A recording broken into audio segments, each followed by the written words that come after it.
All right, here we are. We are live. It is one of the best days of the week, right? Tuesday night. We are with No Name Podcast as usual.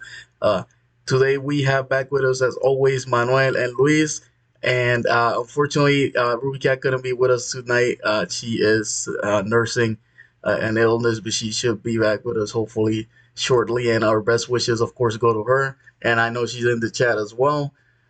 So, let's get a grasp of what we've been doing lately. Manuel, how's your week been and what you've been up to? My week's been good. Been pretty busy with school, whatever. But in terms of gameplay, I've been playing Resident Evil 7. I've been dying like to play something. I didn't know what to play, so the only thing I've been able to do is go back to my library and just find old games or whatever that I haven't been playing. And I decided to play Resident Evil 7, which I've had since they came out, and I haven't been able to play because the first time I played it was in VR, and immediately I got nauseous. So every time I think about Resident Evil 7, I associate it with nauseousness. So I haven't been able to play it ever since. But I just felt like trying to play it one more time. And you know what? I would say, I don't know if I could say loved it. I think I really, really, really liked it. Like it's really, really good. The game is real good. The only reason I say that game to me would have been easily a 9 or even a 10. The only problem with this game is the most of the game is great. Like, and then the game ends and you're like, wow, this ending is awesome. I made a decision. I like the way it is. We're done. I beat the final boss. And then the game says, wait, we haven't really explained all the backstory yet. So here we go, 2, 3 more hours of gameplay just so we can explain the backstory. That way you can finish the game. So the last 2 or 3 hours of the game is basically just filler to try to explain all of the details that they didn't explain in the rest of the game. And that really brought the game down to me. That's the only issue with that. But aside from that, I really, really like that game. So I've been playing Resident Evil 7 and a little bit of Limbo, which I think we'll talk about in a little bit, maybe. So yeah. Yeah, we can definitely do that. What about you, Luis? How's your week been and what you been up to? Well, my week, it's just starting, so guess we'll see. But it's been busy because I've had family staying over, so that's interesting. I have my nephews here, so I played a little bit of Marvel Spider-Man with my oldest nephew. He seems to enjoy that game a lot. He enjoys Astrobot too, so that's cool. Um, I've been playing Raji. I think it's Raji, an ancient epic on Switch. I think I've been playing it on my other Switch. Yeah, it's not here, but it's yeah. That's the logo. I don't know if you can tell. I think you can't tell, but Raji, an ancient epic. It's based on Indian mythology, and what a great game, man. It's such an ambitious way to approach top down storytelling, in a way that I never thought that it would be so, I mean, so relatable for me. I'm not Indian. I don't know anyone from that country, but the way the music and the narration tells the tale, it's so profound. And the game mechanic, the combat, it's challenging. Like Zelda, like. And man, it might be my favorite indie of all time. It might be so good. It sounds like a good time. For me myself, I had a bit of a roller coaster since we've been last year. But and we were having already an argument on the chat about salad or tacos or other kinds of foods. Um, but yeah, it's been a roller coaster. I have not done as much as I would have liked to do. However, I did get some time to play some games, and you guys might be surprised to know that I have revisiting some older games. I have been playing a little bit of the older Final Fantasies. I don't know. I felt like I like after the remake, after the bad taste that I got from the Yuffie episode, I kind of wanted to revisit it and kind of like wash that taste out of my mouth. With that, I played a little bit of Dragon Age Inquisition and Mass Effect Andromeda lately as well. Little bit of Skyrim. I don't know. There's always about that. There's something about that game that I always just go back to for whatever reason. and we had the 2K thing, the tournament, the league. We had a fantasy league, and we had our first episode of it yesterday. And chat was going wild. It was I've gotten a lot of support for that, so I definitely appreciate you guys for with helping me out, being a part of that one, and embracing it as you have. Uh, that's all I've been playing. I've watched Loki again. The last episode I watched it, and we were talking about it. Manuel talked about it on his podcast. We unfortunately weren't able to be there, but we talked a little bit about it on the chat about how the episode. My For me personally, my take was that it wasn't as good as the other ones. That it just like chopped the pacing basically of the other episodes had. I think they're trying to set something up. However, I do think that it ran a little long with the setup. Like they could have done more with the episode. It was kind of like stalling for time, pretty much. That's how I felt. Uh, However, So mhm. no, I'm sorry. Go ahead. Go ahead. Oh, I'm just gonna say, well, I'm obviously again, and we give Marvel a pass, we do, but it's still Marvel. I'm still gonna watch. I want to know what comes after. So, but I do think it was a little bit affected with that. So I wanted to run something by you guys, and I also have a theory about one of the scenes to see if you guys picked up on it. Okay. But I was thinking, why is it that like I've noticed there is a trend? I mean, some people do love the series, but most people are like, well, it's fine, or this episode was kind of slow, or whatever. Like it's good, but it's not really pushing anything forward. And I was trying to think, like, why is it? Because it is high quality, it is Marvel through and through, like it is MCU through and through. There's really nothing bad about the series. Like you can't really say this is bad. Like you can't really say that, but it's still kind of underwhelming. You're still not feeling like this excitement that you felt with WandaVision. Just at least through the first half of that series, you were like, "Wow, where is this gonna go? What's gonna happen?" You were really invested in it, and I know a lot of people, especially a lot of black people, they were really into Falcon and the Winter Soldier for the same reason. They wanted to know what happened with this character, but we're not really feeling this with Loki, and I was trying to figure out why, and I think the third episode, at least in my mind, it made me understand why it's kind of underwhelming. And it's because that third episode, especially towards the end, I was watching it and I was asking myself, why should I care about whether or not they get off this planet? Why should I care if they finally are able to get back to the TVA and beat the TVA? Like, why do I care about Sylvie's plan? I'm sorry for the spoilers, but I was thinking, if that last scene, for example, just try to picture this with me. This last scene where they were fighting, they were trying to escape, and all of that. If those two characters, instead of being Loki and Sylvie, were two superheroes, I don't know, maybe your favorite superheroes, that scene would be exciting, wouldn't it? Wouldn't that make it that much better? Because I think that the fact that they're bad people, especially Sylvie, because Loki's Loki, but we're not really behind her plan. Like, why should we be rooting for the destruction of the TVA? We're not, right? As audience members, we're not really rooting for their plan because they still haven't presented us the TVA as this evil corporation or anything. Like maybe there are hints or whatever, but they haven't really established that they're the real bad guys. So my theory is, or my hypothesis is that the reason why this series so far is slightly underwhelming is because we have no real reason to get behind either of these characters' plans because both characters are evil, technically speaking. I don't know. That's what I think. I think. That's a good take. I didn't really think about it It until you is. mentioned it now. But for me personally, I can get behind a bad guy. Like I don't mind. I have no problems with that. I think for me, I I'm just waiting for the next action set piece, I guess, or something like that, where it was a lot of talking and a lot of talking that wasn't really saying much, or talking and walking or stuff like that, and where I'm like, okay, but I want to know, like, all of that didn't advance the plot for me, and I'm just looking for the next plot point. So I think that's for me personally what happened. Because I enjoy Loki, I like the character, so I do root for him, especially on this where it's like unclear what's really going on. I'm like, okay, I at least want to see what's gonna happen, Yeah, but but this I gotta ask you though. I just gotta ask you though, because you said you have no problem rooting for the bad guy. Can you give me an example? like What bad Thanos. guy have you actually rooted? rooted for? You wanted Thanos to Well, beat the Avengers? it just no, not like I Ah, didn't see, that's root what I'm for him in saying. the way. Yeah, I guess not like not root is not the right word.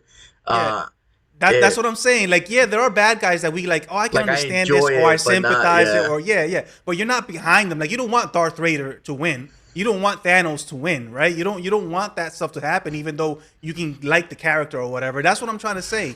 That this series, at least right now, the first 3 episodes, especially the third episode where they reveal that she just wants to destroy the TVA. How can we as an audience get behind that at this point? We can't support it. Like that's what I'm trying to say. We Yeah. have as an audience, we have no reason to support their motives. Yeah, I'm not. I'm not trying. Yeah. I'm not really trying to support it. Just trying to see the, like I said, the next plot point. Really, it's all it is. Yeah, But Luis, what you got? So man, I hated this episode. It was so you bad, hated it. you know. That's. I mean, Yeah, damn. I hated it. Yeah, I hated it. I hated it to a point that it took me like 3 times to watch it as a whole. It took me a lot. Three It sittings. was so bad. You just came back Yeah, to it, it. it was so bad. It was so bad, man.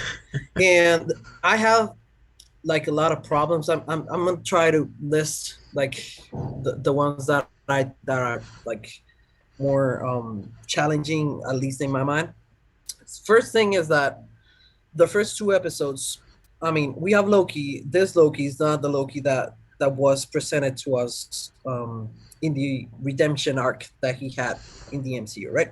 So we know he's the bad guy. He has not had that chance to be the good guy. We don't know if he's gonna go that route or he's gonna be full bad guy at the end. I'm actually rooting for the bad guy at the end, but you don't know. But the thing is that he was presented to us as a deity, right? He's this godlike creature that he thinks big of himself and he wants others to see that too. So the first 2 episodes present like, I mean, he's a magician. He's a liar, a perfect liar, if you call someone like that. He's really good at intuition. He reads people really good. Um, Manuel had a great point, of insight that Loki he's written in a way that you never know if he's truly being sarcastic or he's telling truth or if he's lying, and that's a great quality of sorts, to him. But I hated this episode because this episode takes Loki, all that, and just throws it in the trash and goes and presents Loki as if he were a human, and that it's so poorly done. He's bad at fighting, even though he's a god. He and Sylvie are gods amongst men, and they get beaten up pretty quickly, I would say. His powers are missing in like 2/3 of the episode. I mean, they're walking. Can't they fly? He does fly in Avengers. He does fly in other movies, so I don't know why he doesn't do it here. And he's just presented in a way that it seems like they want to like make this Loki relatable, and I do get that, but this Loki has not had that chance to be that Loki, right? So I would expect Marvel to do the contrary and just present him as if he were, an archetype villain, the one that takes advantage of scenarios and all that. So I hated that, the humanizing concept of Loki that was poorly done. And also, I think that the series itself has a problem with pacing. The first 2 episodes, I don't know if it were that we didn't know much about the TVA or the mechanics or how time travels within the realm or whatever, but those 2 episodes didn't have like much downtime. But this episode, I think like it took me 3 settings to watch this thing as a whole, and I love Marvel and I want this series to be special to me. So I don't know. I hated this episode, You know, and if it were like this going forward, You know what I think? It made me realize. I think about the character. Maybe I think he's at his best when he has somebody to play off of. Like in the Yeah, other movies, of course, he does have Thor and anybody else that he's in the scene with. And so far in the other episodes, he's had the Mobius character to play off of. But then here it's just him and Sylvie, which is supposed to be also like him. Therefore, it's more of the same. It's kind of and also again, I do want to point out a big key is that again, I feel like we're forcing laughs like Manuel was saying, if true. something is serious, then we can just leave it serious. You know, we are smart people, we're mature people, we can take it, right? There's no need to be a corner Yeah. joke there for the purpose of having a joke.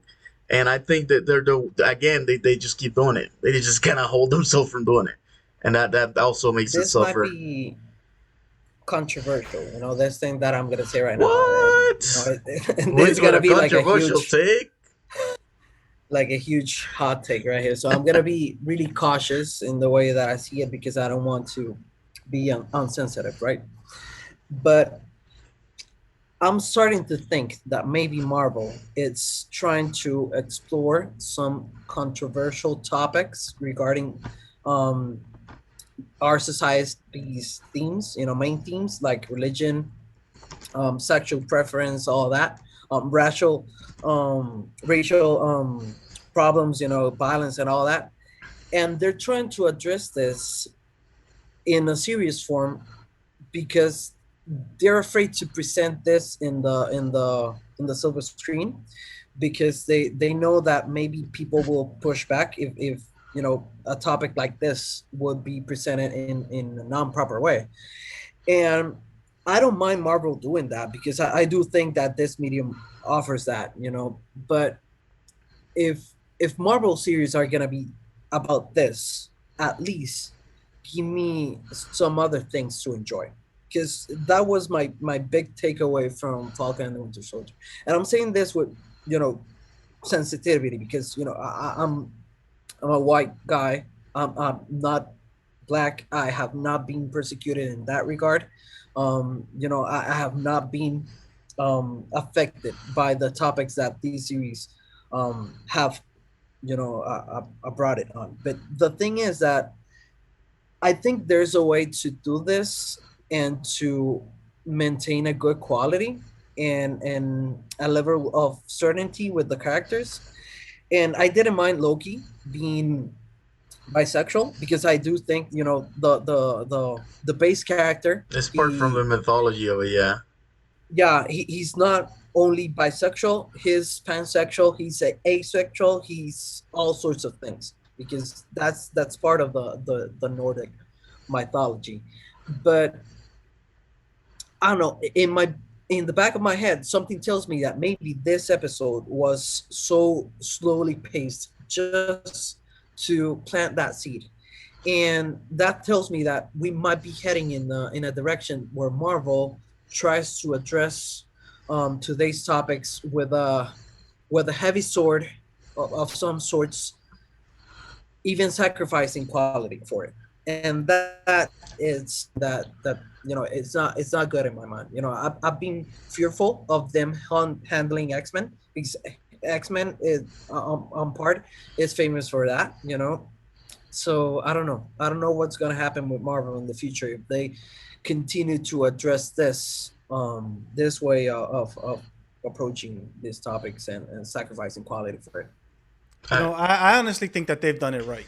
I To be was gonna honest with say, you. like, I'm gonna take the Manuel route. I mean, like, I don't agree with that because Yeah. so far, yeah, so far, I don't think they have like overstepped in that regard. Like, I don't feel any type of way, like a wrong way about what they've done so far.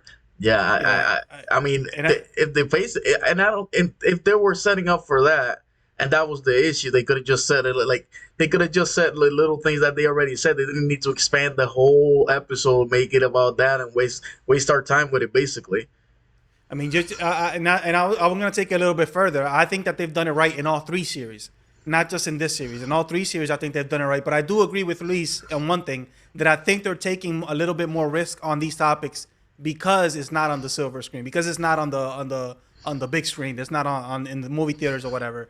I doubt that Black Widow is going to touch any of these topics. Maybe I might be wrong, but I do agree that they're kind of hiding from the limelight in that sense. They prefer to just test the waters in the series first, and then they bring it. But I think that they've done it right in all three series. I think that it was that in the first series when they touched the a few topics, right? But the main theme was this aspect of like grief, right? And I think that they dealt with grief profoundly, and I think they did it well, and it fit with the series. Obviously, like Luis says, but we also have other things to like about the series aside from that. So I agree in that sense. And then Falcon and the Winter Soldier, I know that he's not as like in love with that series as other people are, but I know that everybody that I know, people of color, if that's how you call them, I call them black people. I've always been told that. So the black people that I know of loved that series, and they felt like they took it the right way. So I think that for people that are like us that don't have that perspective, we see it in one way. But those that do have that perspective, they love that series and they like the way they touched it. So I think that the theme fit with the series in that sense.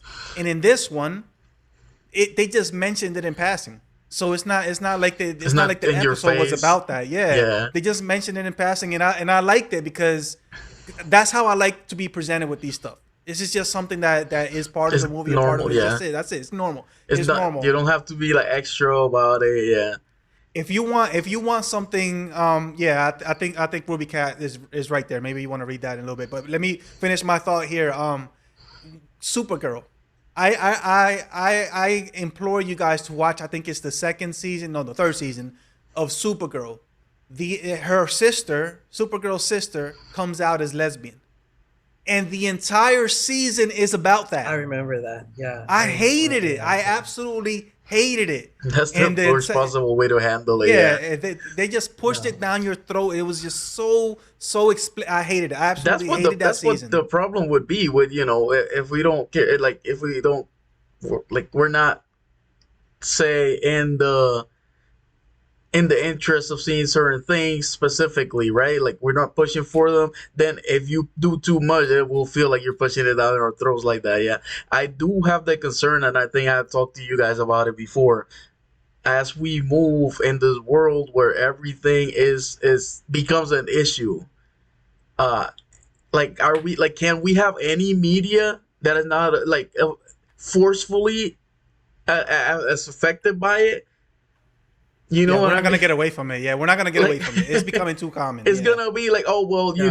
now, like, save me for or us, for example, we're making a game, and now we have to go out of way. We have a story, but we have to go out of our way to make characters of a certain specific thing because like it goes away from our idea, but because we have to have certain things so that people don't complain about it, we get bashed for it, we get bad reviews or whatever. I just found out this, like, there's a bunch of stuff that we don't know about. I just saw a review the other day about one of these Ninja Turtle movies, these older Ninja Turtle movies, Hmm. and I didn't know that. I think it was the animated Ninja Turtle movie that was the first movie in history to fulfill this. There's this requisite now in Hollywood or whatever where a woman has to have a certain percentage of scenes in which she's talking about something that doesn't have to do with men or with sexuality.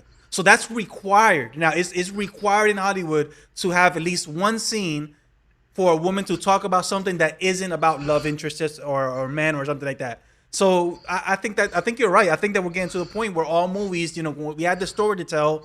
No, but you have to have a black person. You have to have a gay person. You have to have a woman that speaks. Like it's gonna affect everything in a way that I think we're not gonna be able to get away from these topics.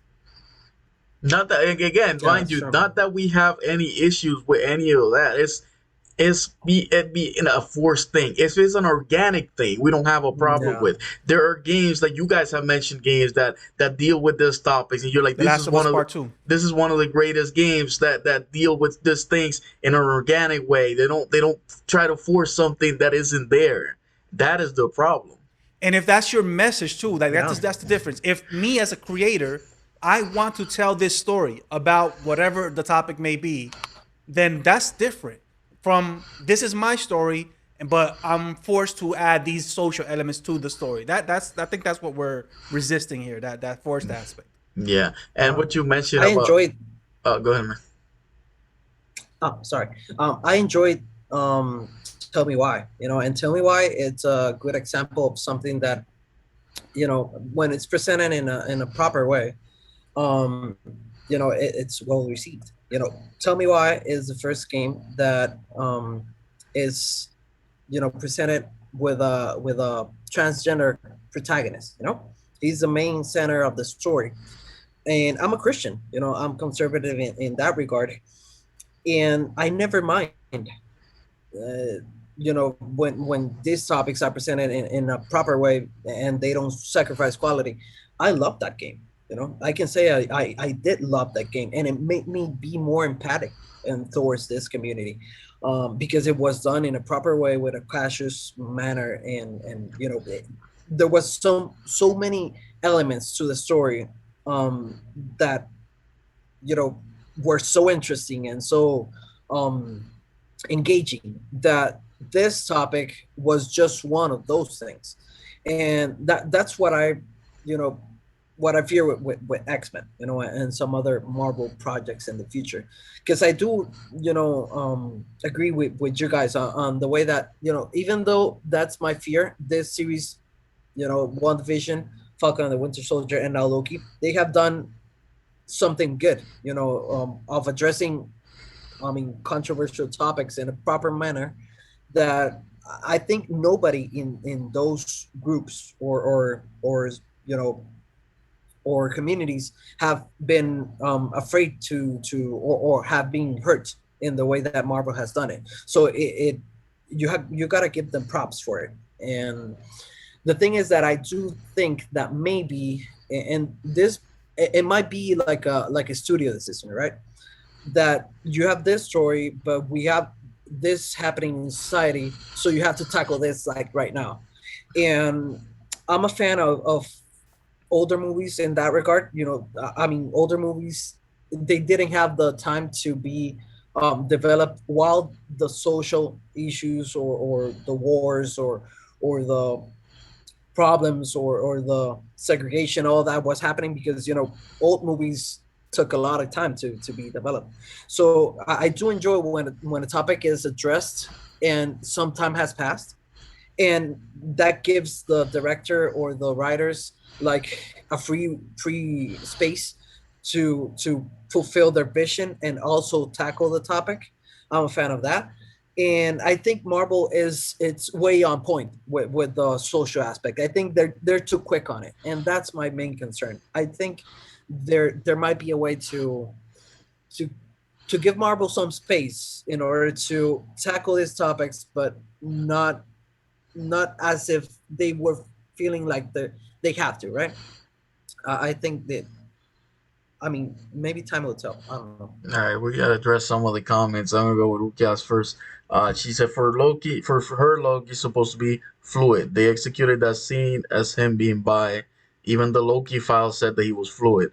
She wonders if they're afraid to go deeper, and her theory is that the Black Widow movie will empower women and desexualize the character. The actress complained about the character essentially using her body to get what she wants. I think in the beginning of the character, we could very much see that being the case, and I think we can all agree that we do hope that that will be redeemed with this movie, as making it empowering to women is not about them being objectified or anything like that, you know. It depends, because I get that point, but I want to see how they do it, because sometimes I don't I just show her as a woman, like without That's sexualizing her. That's all yeah, you have to do. that's You don't yep. have to, you don't have to make it as Go girl out of their power. way, You don't have to yeah. make it yeah. She's a woman, and treat her as a woman. Stop treating her as an object. That's all you have to do to make a good movie about a woman. So That is the Did you fear, guys is that they ever will see take this movie? stuff. What is that? remember, The Luis, you have Red you have Sparrow. you have that screen, so you Yeah, can't the you can't blurry, yeah, the yeah blurry blur. thing. Red Sparrow. Yeah, I Jennifer don't think Lawrence so. is the protagonist. yeah. I know which one it Well, is. this is basically Black Widow story, but in a more edgy tone, right? Um, what I loved about that movie is that the writers didn't fear of. I mean, Black Widow is famous for using her body in order to achieve some other things, right? Because the Black Widow, the animal, the insect, does that. You know, she kills in order to progress in the evolution chain. So that's what Black Widow sends. You know, that's the fundament, right? So in that movie, what I loved about Jennifer Lawrence's portrayal of a fragile woman but empowered at the same time was that they didn't fear of her feeling ill with herself for using that power, for using her body, you know, and that itself was so poetic, and it was done in a beautiful manner that, you know, even though I'm a man, I saw that, and I was like, man, you know, this is relatable. You know, when we use our skills or our bodies, our mindset, whatever, you know, to take advantage of, it feels wrong. You know, if you do it for the wrong reasons, it feels wrong. And they didn't shy from that. I think that Black Widow has to do that, you know, at least in some aspect, right? I Because that's the way you to address her using the body for you know I for haven't that. seen the movie, but I think this is somewhere that, and I think we touched up on this when we were talking about the Falcon and the Winter Soldier on Manuel's podcast.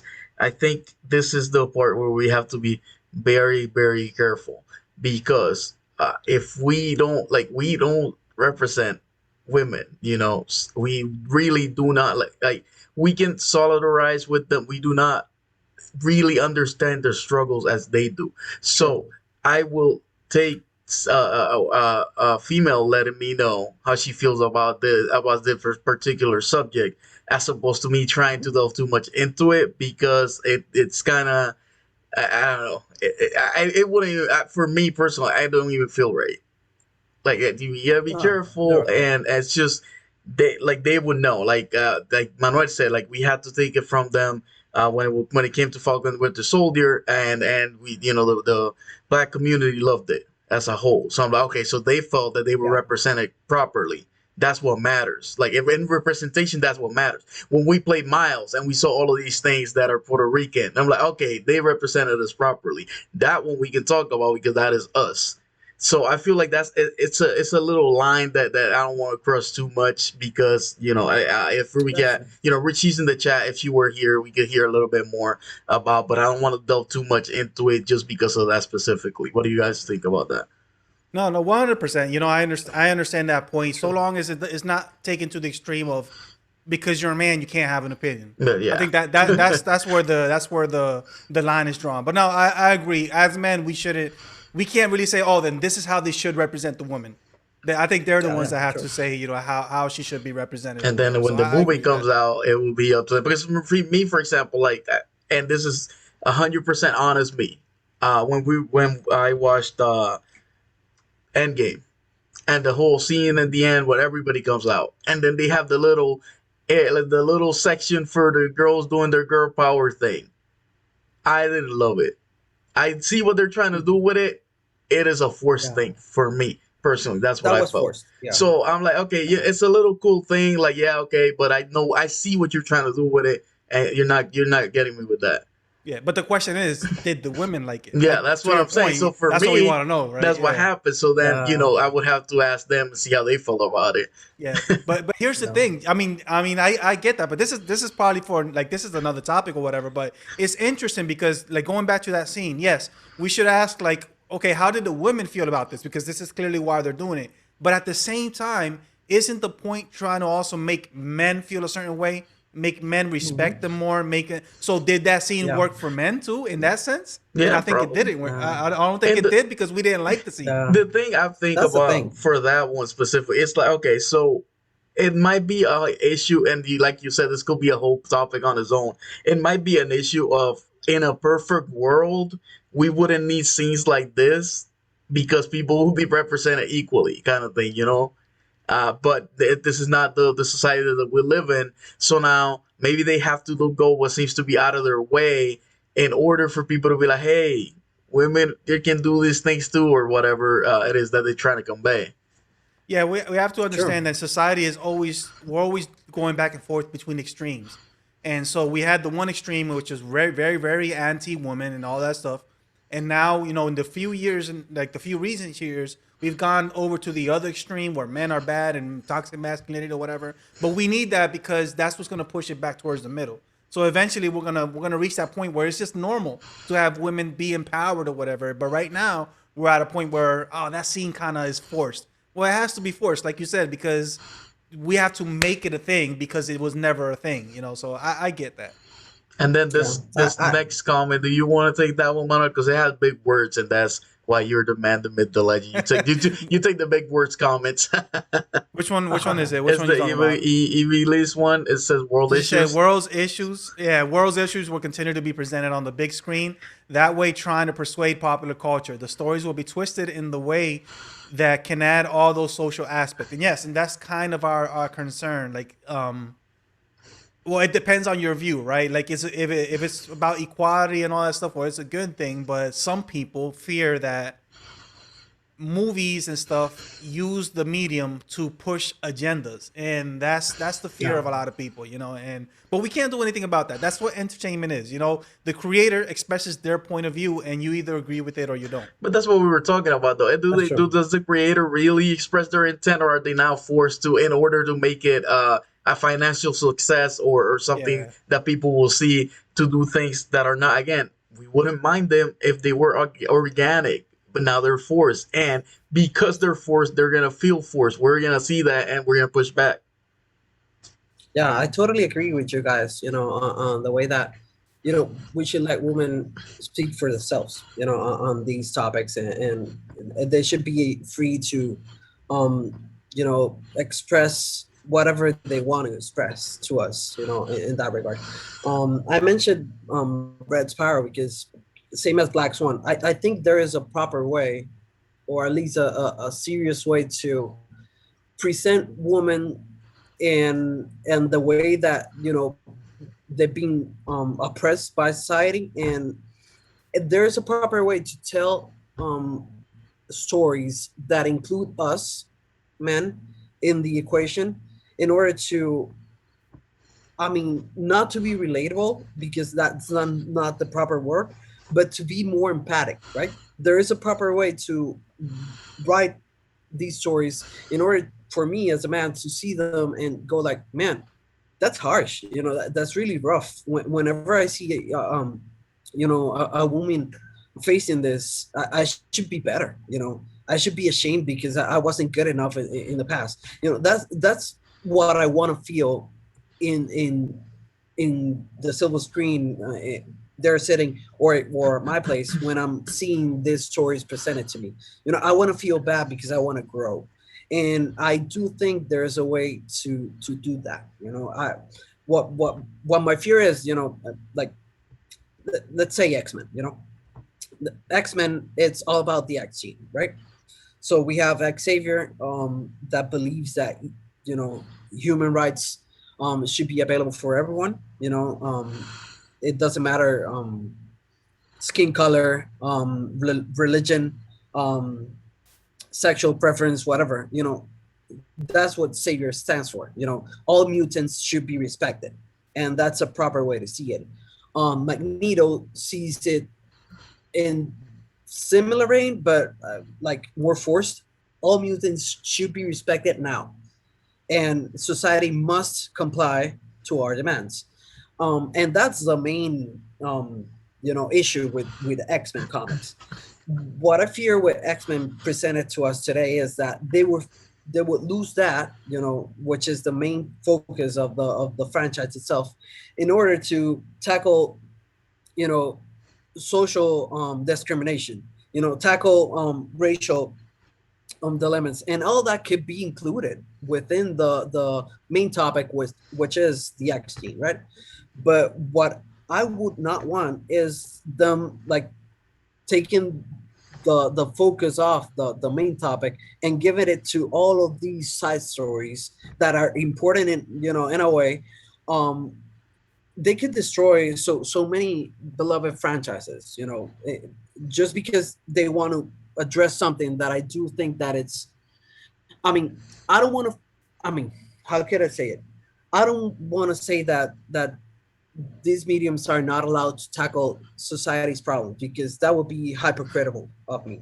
I do think that the better way to shape a society, it's with games, with music, it's with movies, with books. That's the proper way to change today's society, and to make a better world, you have to be um artistic about it. You have to sell it through the artist lens in order for society to consume it, and not be with a wide defense, right? Because when you see something in a song, you don't have your wall up. You hear the song and then you're like, man, this song hit me. So I do think there's a way for that, but I would not want Marvel or any other medium to see today's problems as the front topic of so many franchises. I would like them to incorporate that in the story as a whole, and that's my main concern here. All Uh-huh. right. I'm gonna. Mama, do you have anything further on this one? No, just real quick about the toxic masculinity comment Yeah, with that's what Fallout. I was gonna go to.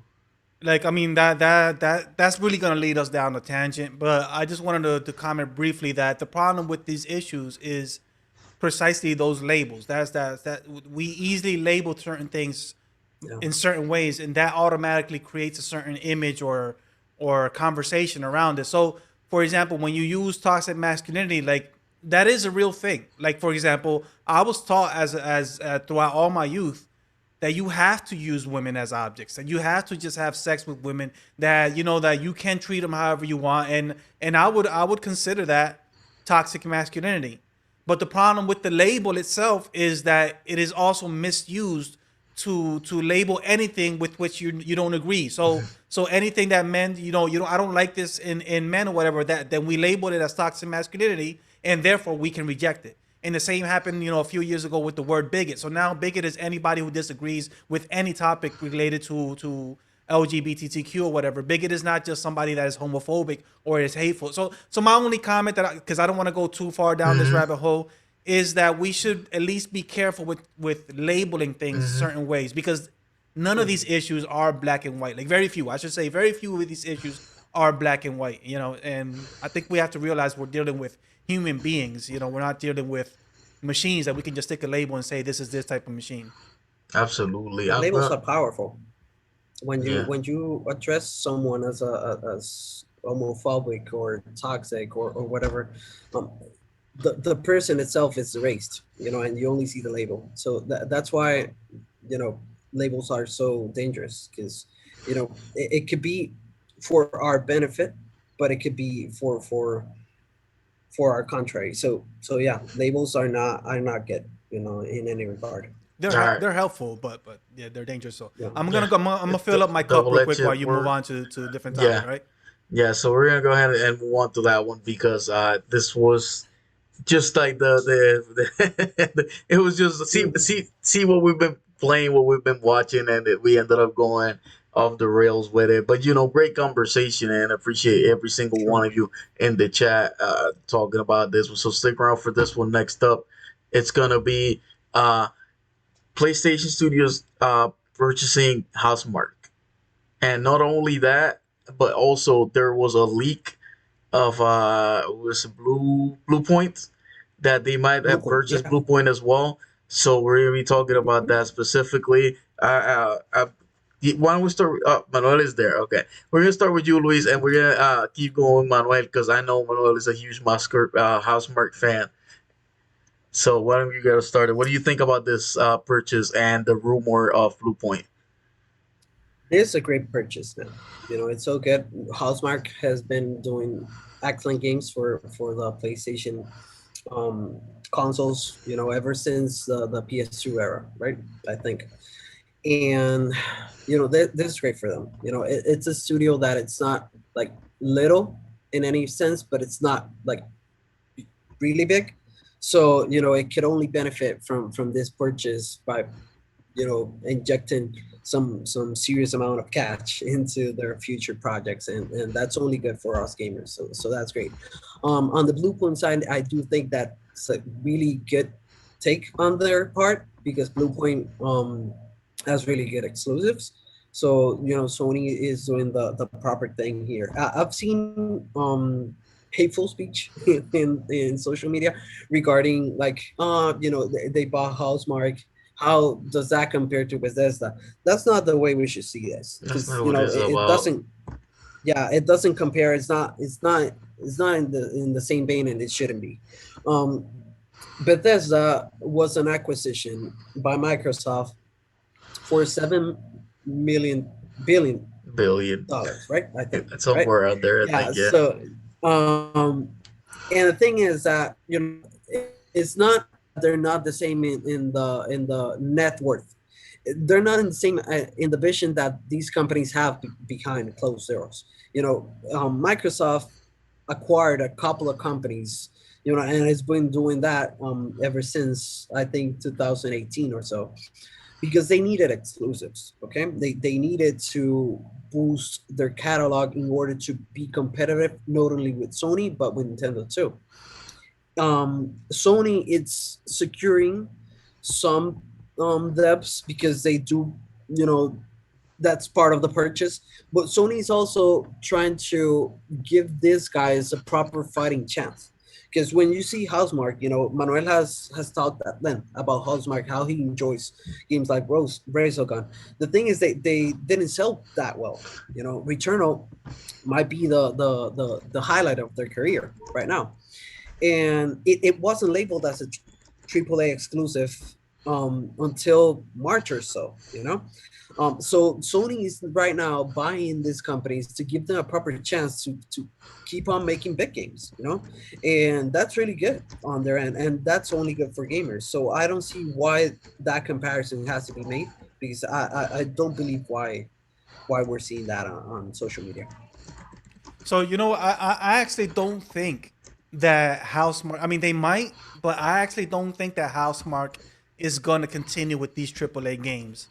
I think that Sony's acquisition of them is actually a way for them to go back to what they were doing before, but they now have the financial security to do so. Because remember, they were mostly an arcade developer, so they developed arcade type games, small games, etc. And they recognize that, hey, we love making these games, but they don't sell, they don't make money. Therefore, we're gonna retire for a while, and we're gonna try to go to a AAA game, which is why I was so worried about Returnal, and why I'm so happy that they did. That has done so well and has been received so Mhm. well. But I think that with Sony buying them, it's either that Sony says, "Hey, you have the potential to make something huge, something bigger than Returnal," or we're rewarding you for your perseverance, and this is what you want, what you love to do. So now you can do it under us, and they don't have to have that fear of going bankrupt, like they used to with the previous games. So I could see it going either way, or it could be both. It doesn't have to be one or the other. In terms of the Bethesda thing, I gotta be honest. I think Bethesda is a little bit overrated. They have huge AAA game. Like in terms of numbers, they're not overrated. But in terms of games that I like, that I enjoy playing or whatever, I think they are overrated. Because I mean, I'm sure I'm waiting for the next like what are these games called? The next Or Elder Scrolls, Elder yeah, Scrolls. like that. Yeah, I'm waiting for that. But aside from that, I'm not really into Doom. I'm not really into Fallout. I'm not really into Dishonored. I'm not really into Deathloop is the next one that I think is going to be good. But that's multi-platform or whatever. I'm not really into most of the games that they make, but I love Housemark. So at least for people like me, I'm like I prefer for Sony to buy something like Housemark than to buy something like Bethesda. And remember this briefly. I am gonna comment on what's being written in the chat, but right now I just want to say remember that Sony. This is only the second acquisition Sony has made in the last 10 years. How many has Microsoft done in this year alone? This past year or two? Like Mhm. I think that says a lot about the mentality that Sony has versus the mentality that somebody else like Microsoft has. So before I comment, I just wanted to say that briefly. Yeah, I think you're on point with that one. I'm happy for Housemark that they would be able to do these games that they want to do now and not have to concern themselves as much as failing and that kind of thing financially or whatever because they're gonna be under their umbrella. Uh, but as far as the Bethesda games, I think there's also something that needs to be thought about the Elder Scrolls games, Fallout games, all of these games. Uh, they follow a very particular formula, right? But the game has changed. The games have evolved a lot since, say, Skyrim was out, and Fallout 4 came out after, and 76, and we're kind of seeing the same thing from them. Not a whole lot of really like, and I understand from him. I mean, his name is Fallout, so he enjoys those, and I have enjoyed them as well. But we do have to be objective here and think like like how would a Skyrim feel now? Like especially if it comes. Well, I guess it has to do because I'm thinking about okay, these games are gonna be buggy from the get go, and then I'm like, oh, well, now that's being accepted. We talked about this in depth as well, but there's more than that. Like there, if you. Of course, they're super beloved games. When they came out, there was the Elder Scrolls. I loved it. It was the greatest thing ever. I still play it occasionally, but it's kind of like janky. Oh, it really is. Like it's not the top of gaming, and we are approaching the top of gaming. We're coming on a new generation. How much like if it follows like the formula very closely, people love it. Yes, but is it really that like if it's really that good? Like it's not gonna be anything groundbreaking. What do you Yeah, think about that? and you know, um, addressing something that I think Follow touched upon on the chat. I think you did too, Ace. We're not saying that Microsoft it's in a serious trouble or whatever. No, we actually praise Microsoft here, for doing the right thing Yeah, we and for getting each of the Infinity Stones in order to progress in this epic battle. They're doing the things so right that they might win this at the end game. I do believe that, and I'm we with you keep there praising him too. for that. Yeah, like it's nothing What against it. I We're not being fanboys. This is literally Yeah, they're doing the things that they need to do to change the game, which is their objective, as opposed to Sony. Which is why I said I don't think in the chat I said I don't think Sony particularly cares for what Microsoft is doing, because if they really cared about the Game Pass being better than what they offer, they would have changed it. But they true. literally went And and thing said, "No, is, I don't. Wait, this is not going to work out for us." So obviously, they have a there's different end game in mind. there's a different way to approach the vision aspect of these two big dogs. Sony, when Sony acquires a studio, um, it's rare that they like try to label it as PlayStation Studios. I don't know if you guys you know thought about this, but it's rare because Sony respects the depths that it acquires. Right?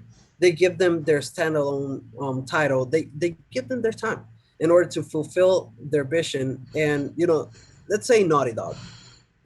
Naughty Dog has made mostly PlayStation games over the Mhm. years, right? But Naughty Dog still has that name, and it's really tied to Sony. Okay, um, Sony right now owes, I think, 70% of the stock of Naughty Dog. So technically, they do own it, but they're not the owner itself because they have not been bought.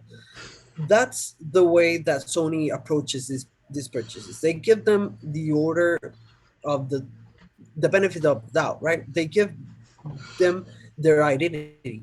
Whereas Microsoft, on the other sense, Microsoft, it's adding all these resources because they want to label this as Microsoft Studios or Microsoft Development Gaming Company or whatever.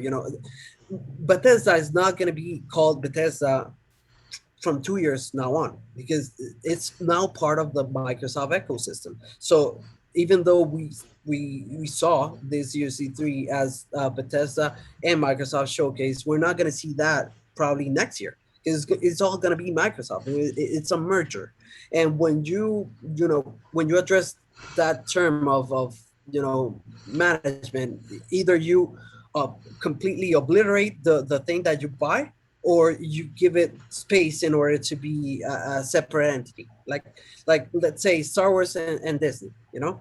Star Wars is still Star Wars, and Lucasfilm is still Lucasfilm. That is not the same for other properties that Disney has owned, right? Pixar has an identity, same as Lucasfilm. But there has been like ABC Studios right now. It's Disney Studios, right? So there's two ways to approach this. What I'm saying is that Sony is given the benefit of doubt, and they're letting them still have this identity, whereas Microsoft is now taking charge, and now you're part of the ecosystem. Now you're Microsoft Studios. That's the way we approach this now. I don't really know about that. I mean, we'd have to see the contracts and we'd have to let time tell time. I don't really know what how that works in terms of their contract or whatever. We'd have to wait and see. In terms of this battle that we have here between Microsoft and Sony, a few things. First of all, Wolfenstein. You mentioned Wolfenstein. I don't really care about Wolfenstein either. Like that's just it's just not my type of game. I've played a few of them and I've never been able to get into them. They just feel very loose to me in terms of the aiming, whatever. I know people love them. I'm in the minority, but I'm just not into I'm not into Bethesda. What Bethesda offers outside of Elder Scrolls, I'm not really into that. So that's why for me, I love the Housemark thing more than Bethesda. But I know that in terms of big AAA games, obviously Bethesda is the bigger deal.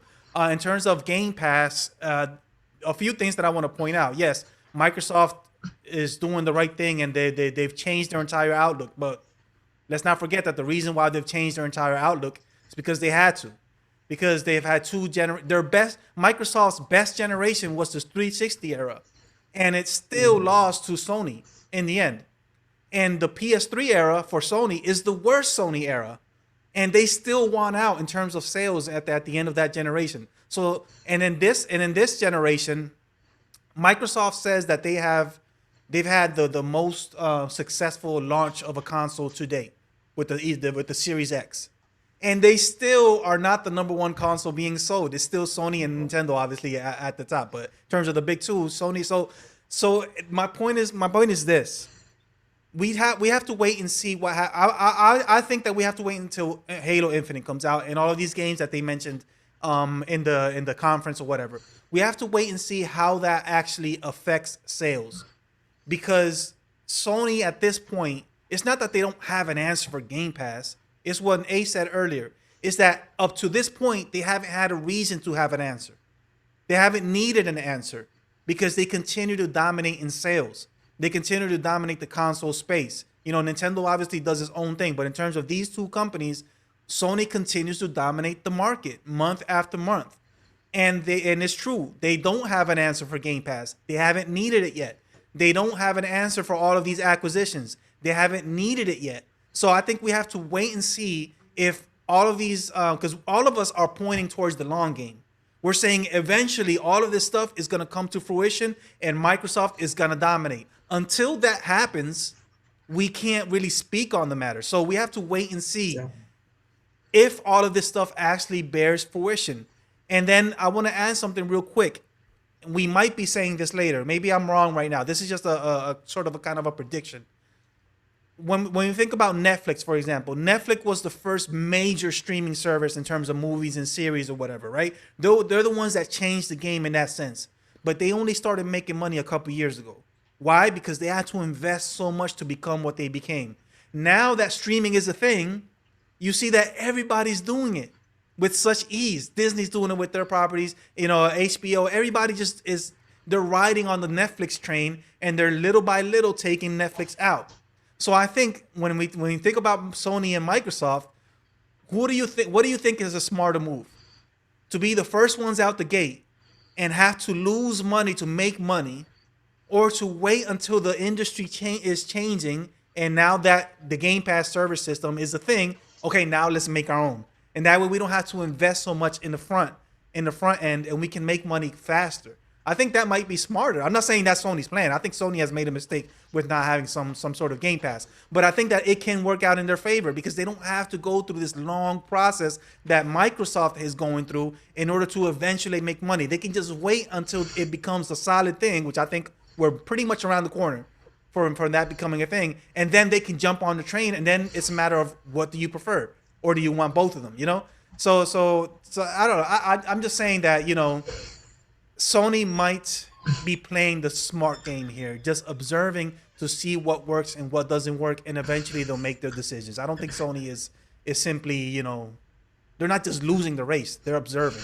It makes sense, and they the fact that they didn't they're not really losing out on money because they're trying to do catch up or whatever it may be, and then when the time comes they'll be able to just jump on it, and there's the loyalty fact as well, which a lot of people don't think about.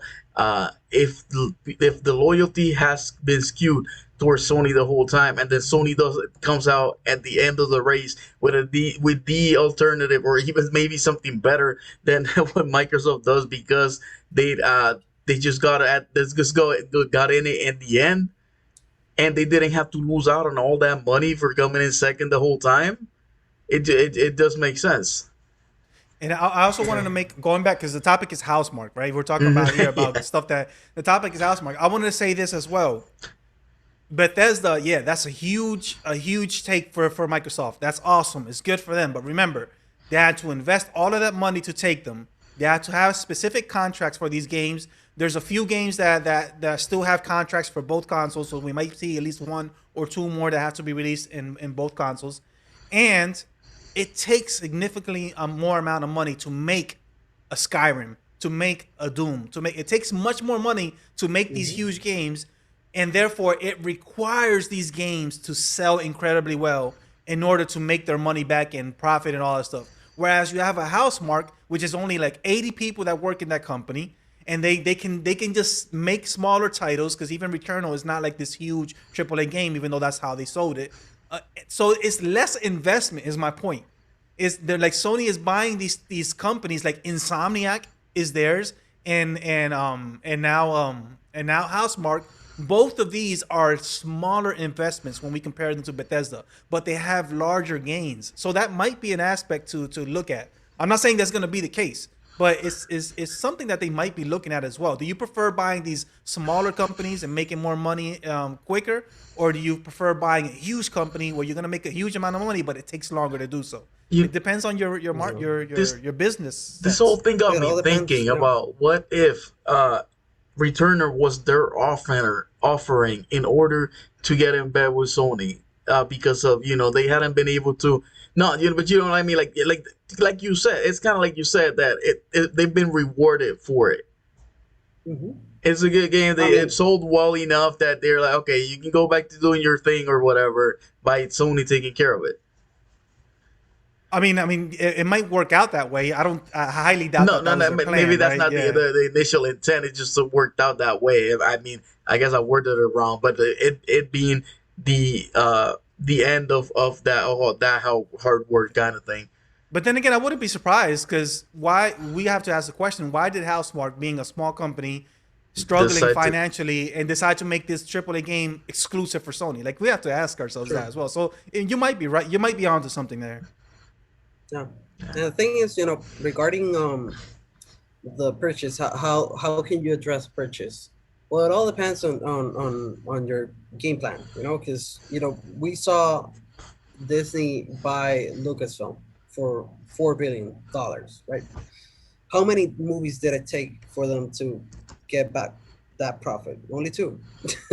So it all depends on your game plan. I'm not saying that Bethesda will be just a 2-3 game um way to achieve profit. I'm not saying that, but I'm saying it all depends on the way you address this game plan.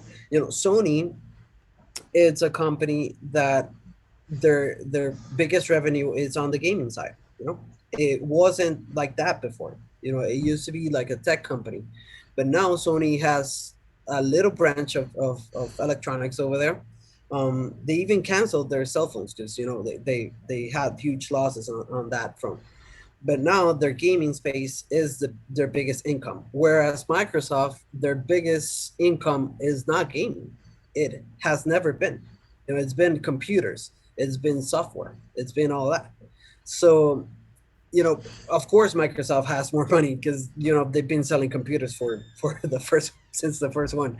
But the thing is, there's a way to approach purchases, and I do think that Manoli is onto something here because maybe Sony's way to approach the Insomniac acquisition and the house market acquisition, probably the Blue Point one, is we're not gonna be like Microsoft, who waits out until they have their purchase or their profit, right? We're gonna, buy these little studios. They're gonna make huge gains for us, like Miles Morales, Marvel, Spider-Man, Returnal, that has sold really well. Returnal sold as well as FIFA in the UK branch since it was released. That's huge. Maybe not for us because we don't play FIFA, but for people in the UK, that's a huge drop. So props to them. Maybe they want to get their profit margin in faster, quicker, in order to inject some of that profit into some other big title. So who knows? It's all speculation here. All right, let's appease our friend Fala here, and we're gonna jump into the next one. It's gonna be Project X Cloud. We can talk some good about Microsoft, and maybe he will not be as upset. I want to say something real quick about the Hideo Kojima. All right. I think that I mean that would be huge or whatever. But there's a few things that I think that we have to take into consideration. When Kojima left, Kojima created his own engine in Konami, and then they had the breakout or whatever, and he had to leave that engine behind because it was Konami's property. So when he came to Sony, the first thing he did was survey like who has an engine that we could use or whatever. And then Gorilla obviously offered their engine, and that's what he made Death Stranding with. We know that Kojima is already working on his next game. Like he's already started that. Not maybe making it, but he's already started planning the game. Like that's already in the works.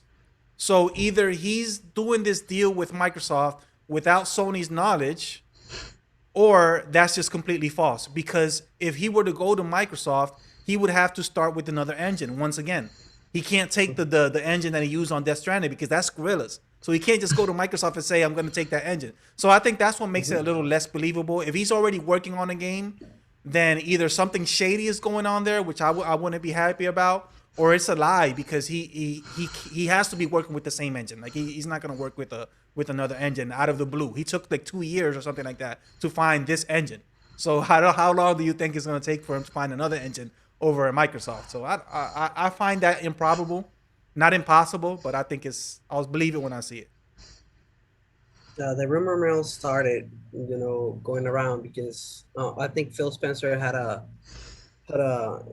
interview with some media folks, and on his back plate, he had a statue of, I think, Raiden from Metal Gear, too. And that's when people started addressing, like, why would Phil Spencer, the head of Xbox, have Raiden there? That's a PlayStation property, in a way, in a regard. So people started doing that, and there has been rumblings on that front because before Bethesda was bought or whatever, there were dragons and some other knights in Phil Spencer's background before. So he likes to play around with that, but that's the thing. He working with Microsoft, I don't think it's too far off, especially with what Microsoft is doing. Knowing Kojima, that he likes weird stuff, he might be really into Game Pass. He might be into it, and he might be like willing to do something for it. um it will take some time. That's what I think. If it were to be true, it will take some time, and maybe it will not be a Kojima Productions at first. It might be something that he could be a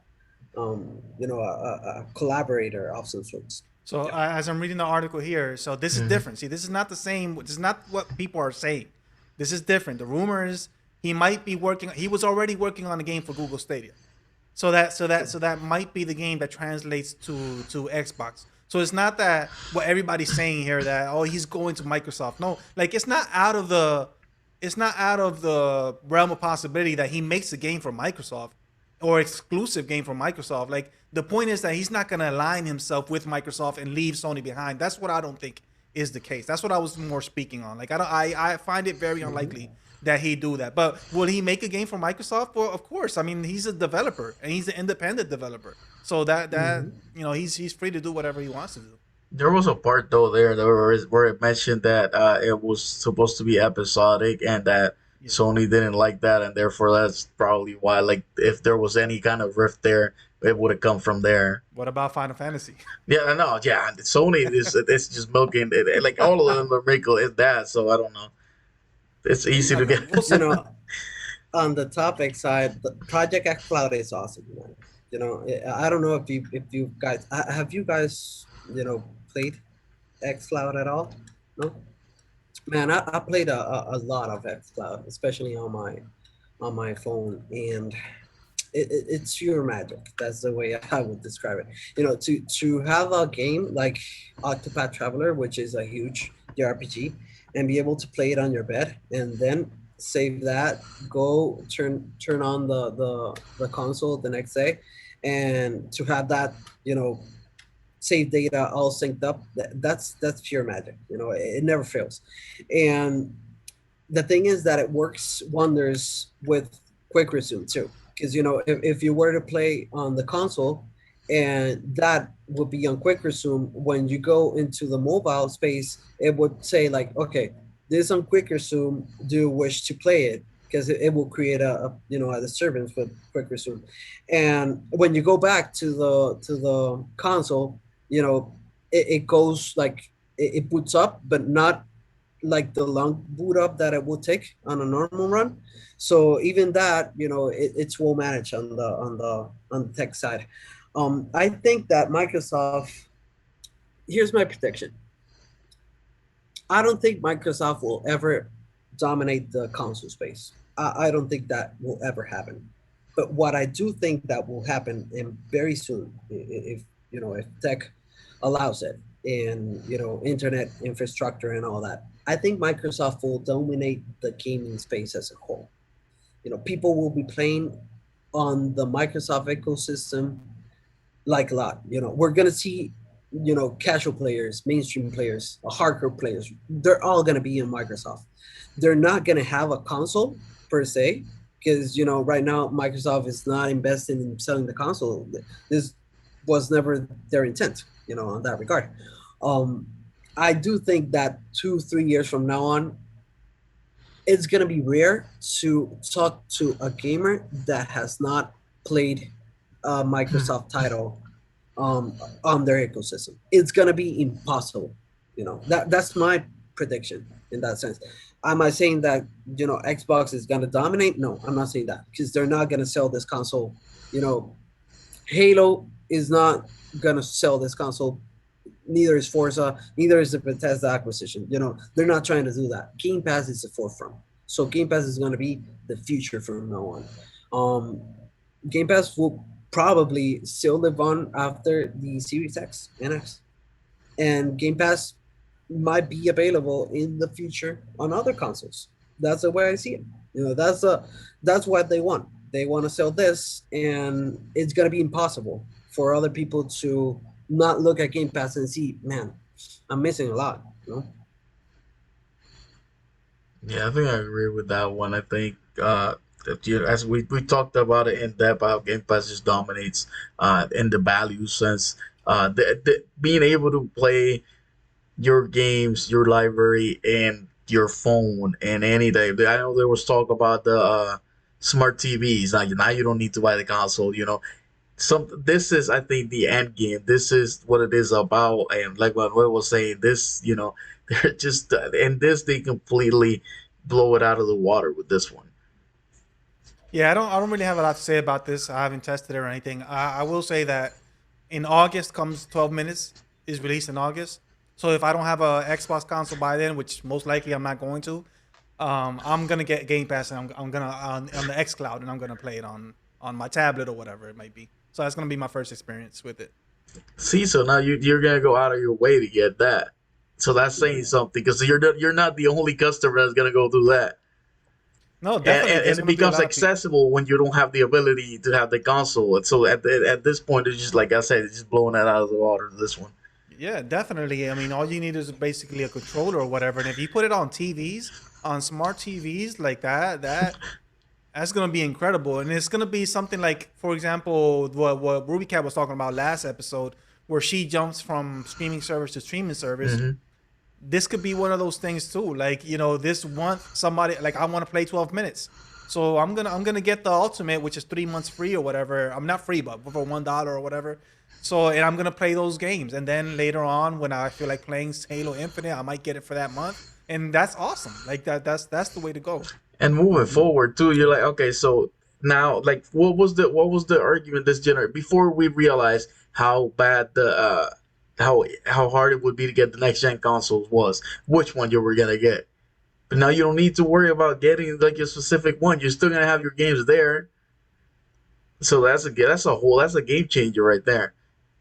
Exactly. That's what I'm saying. Obviously, it's not identical. Like, the experience is not never gonna be identical, but for indie games especially, and that's more than enough. Like, well, I don't need the Series X to play 12 minutes.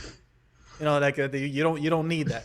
Yeah. So maybe for Halo Infinite or whatever, but we'll see, because maybe the internet is so good that it might maybe the service, the not the service, the how do you call it there, the servers, maybe their Mhm. servers will eventually become so good that is as good as on a console. Like, we never know. Like, True. that's obviously the future. It might Because you be. can put towards that, like the efforts that you put in the consoles. Now you're thinking about this instead. You put more resources towards the servers or something like that in order to sustain it. It makes sense. Which is difficult. Yeah. Like, we have to change. Like, so much has to change, because right now they have their own servers and whatever. But what happens when, like, you're not going to be able to? Let's just say today's the day where everything is cloud gaming. What happens 5, 10 years from now to the games that came out today? They can't possibly be on the cloud still. They're gonna have to cycle them, right? If space True. isn't infinite. So that's one issue that worries me about this future. You're You won't never be gonna able to own go a back to game. your Yeah, stuff. you're not gonna be able to go back to games that you want to replay, like I'm doing right now with some of them. I'm playing a game from 2010. Can I do that later on with the xCloud? That's the only fear that a lot of people have, I'm and playing I that game share from that. 1999. I just said, like, they're definitely not gonna find that one. Although, you know what, it may fit, so, like, in the tiniest corner of their whatever servers may be.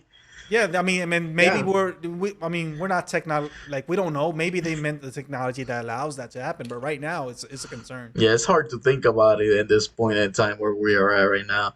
All right, so moving on from the X Cloud, we have MetaHuman, the character creator. You guys heard about this one? Oh, on Unreal, Unreal, yeah. Yeah, yeah, I've seen that. That's crazy, It will be like it crazy. will be easy. Like, basically just put it out there for video game companies to use as their character creator. It will make the time that it takes to make their games, like, yeah, it will shorten a significant amount because this is one of those big things, and it looks insane. Yeah. No, the details, the how real it looks, and it's mind blowing that is the future of how visuals are gonna look. Right out, Fallout was saying emulators, yeah, but if we're talking about my ideal future is that I don't even need a computer to play video games. My ideal future is that I can play these games on my TV, and in that sense, I can't have an emulator on running on my TV. Like, that's very unlikely. Yeah. So, but yeah, but going back to this Also, metahuman kid, is incredible. The technology is so incredible. emulators are tied to PC, because you need BIOS and keys and ROMs and all that. So yeah, and usually, I love emulators. I played a heck of like mods of Pokemon games like Ash Gray and all that. But the thing Ash is, Gray is goaded.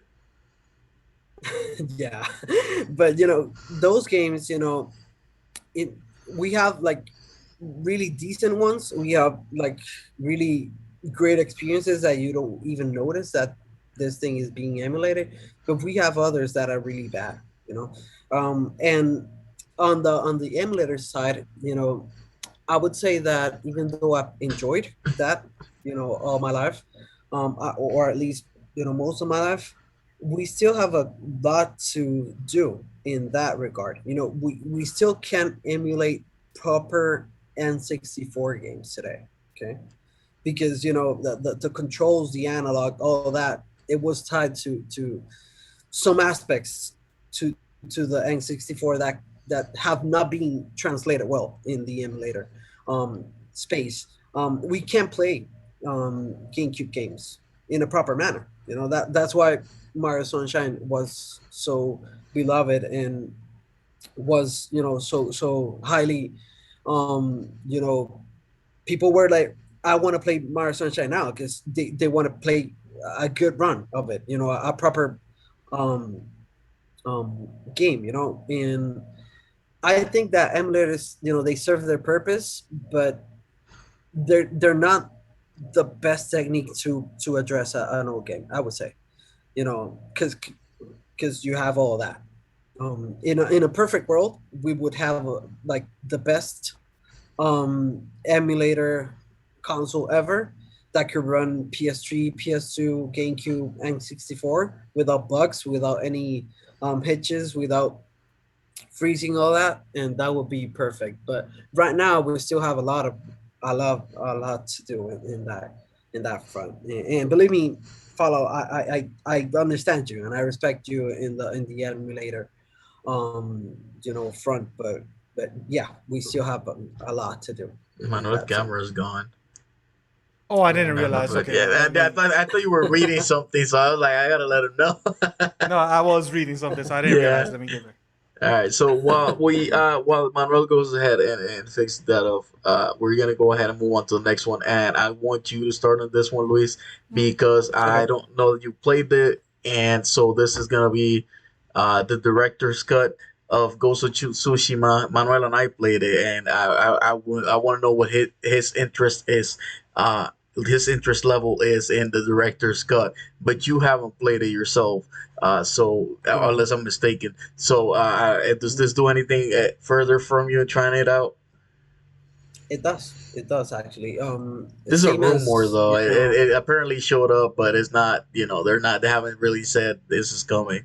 So same as the Kojima new take on that Stranding. Because I own Death Stranding, I don't own Ghost. But now that Kojima is now addressing this new take on Death Stranding, I want to play that version first. I definitely think that there's a proper way to address a really well established IP. Ghost sold really well, and I bet that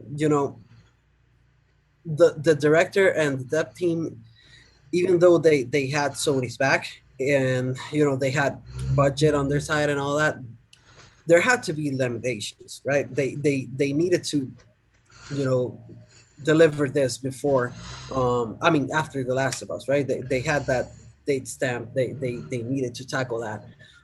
So seeing the director's cut, it could only benefit for good. I've heard a lot of good things about The Last of Us. People talk about it as possibly one of the best open world action adventure experiences ever. you So said The Last of that's a lot Us. to take in. Yeah, he meant Ghost. He meant Ghost. Yeah. Yeah. Goes.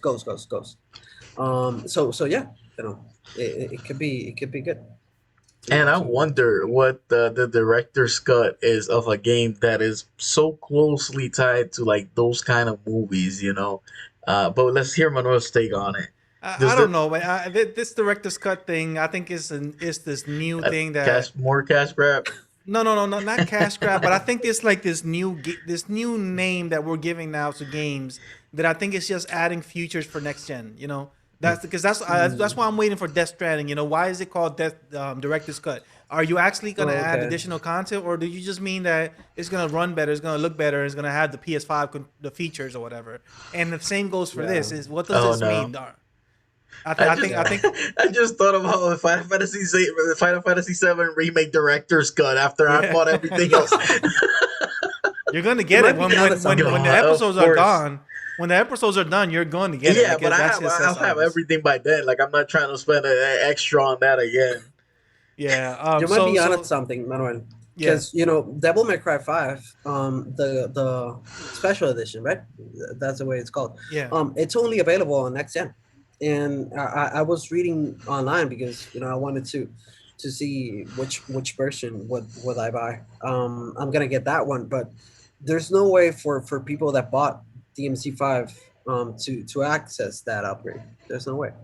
So that's interesting. You might be onto something. Maybe there's a way deluxe.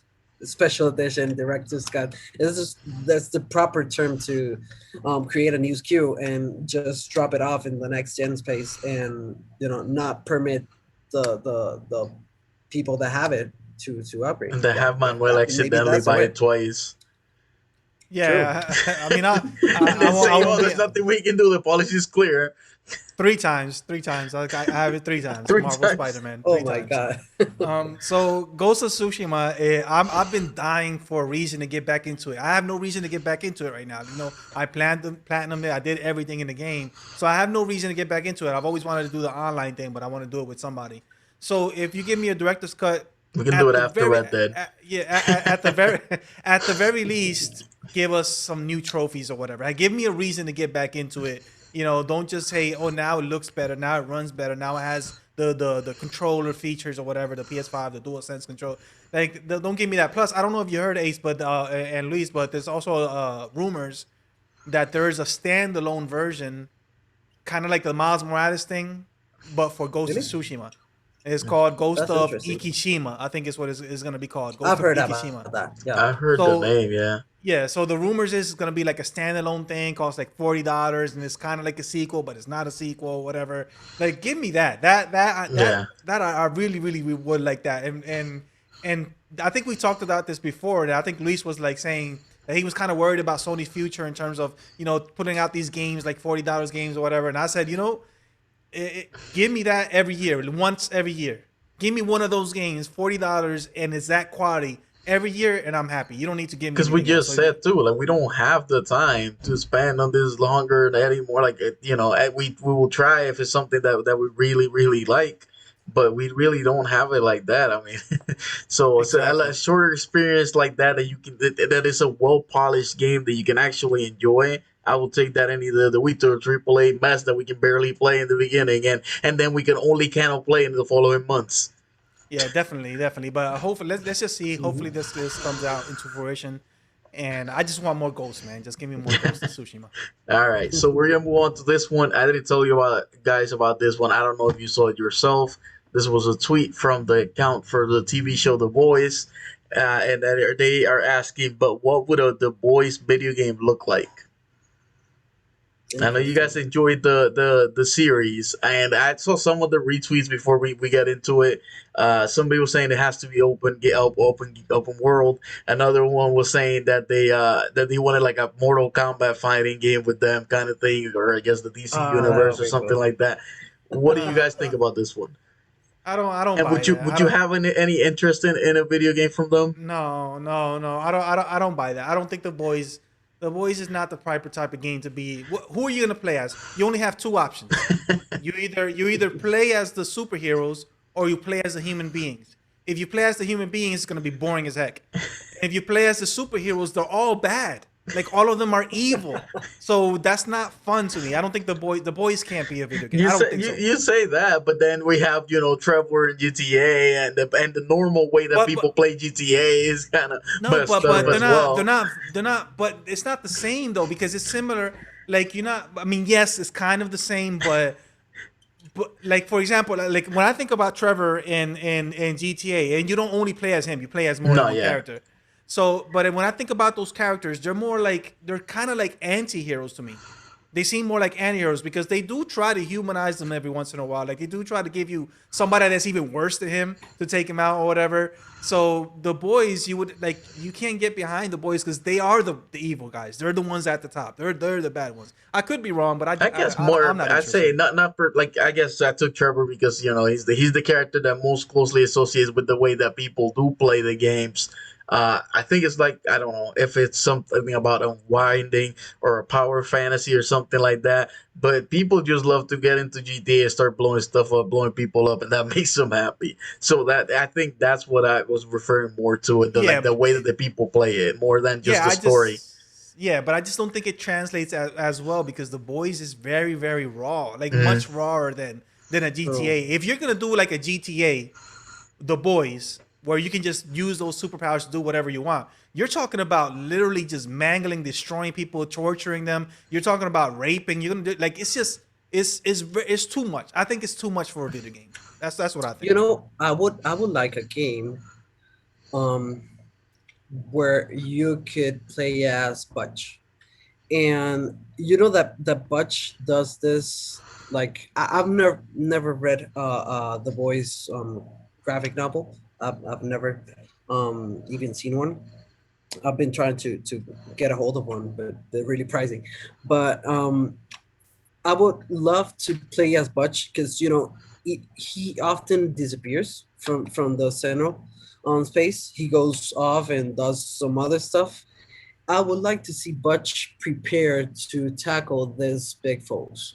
I think that would be like a huge draw for people like me that enjoy superheroes, but to see Butch being a human and to getting his gear on, getting people involved, getting his resources and all that, the planning space, getting the scenario, the floor plans, just to put like let's say a roadblock to the fast guy. I can't remember his name now. A Train. Um, yeah, Atrin. That would be fantastic. Just to You Would can't plan it remember though? nobody's ahead. Would name it? because you just said Butch, and I'm like, who he talking about? I'm like, this is Billy Butcher. His name is Butcher. Okay, I get it. Yeah, yeah. Yeah, yeah, But yeah, yeah. That would be would it fun. really be fun to just would it be fun to put a roadblock on A train? It Like, would. is that your fun of I a mean, video not game? the. I mean, Like, not I the don't No, know. roadblock, let's but play I mean, construction simulator where we put a roadblock Yeah, on the exactly, exactly. Like I mean, I not the think I planning think roadblock I think aspect. the itself. best way would probably be the I think the best like the most closely I guess if you want to get into what the show is about and the gore that it has and stuff like that, it would Yeah, probably be something like the Mortal Kombat game.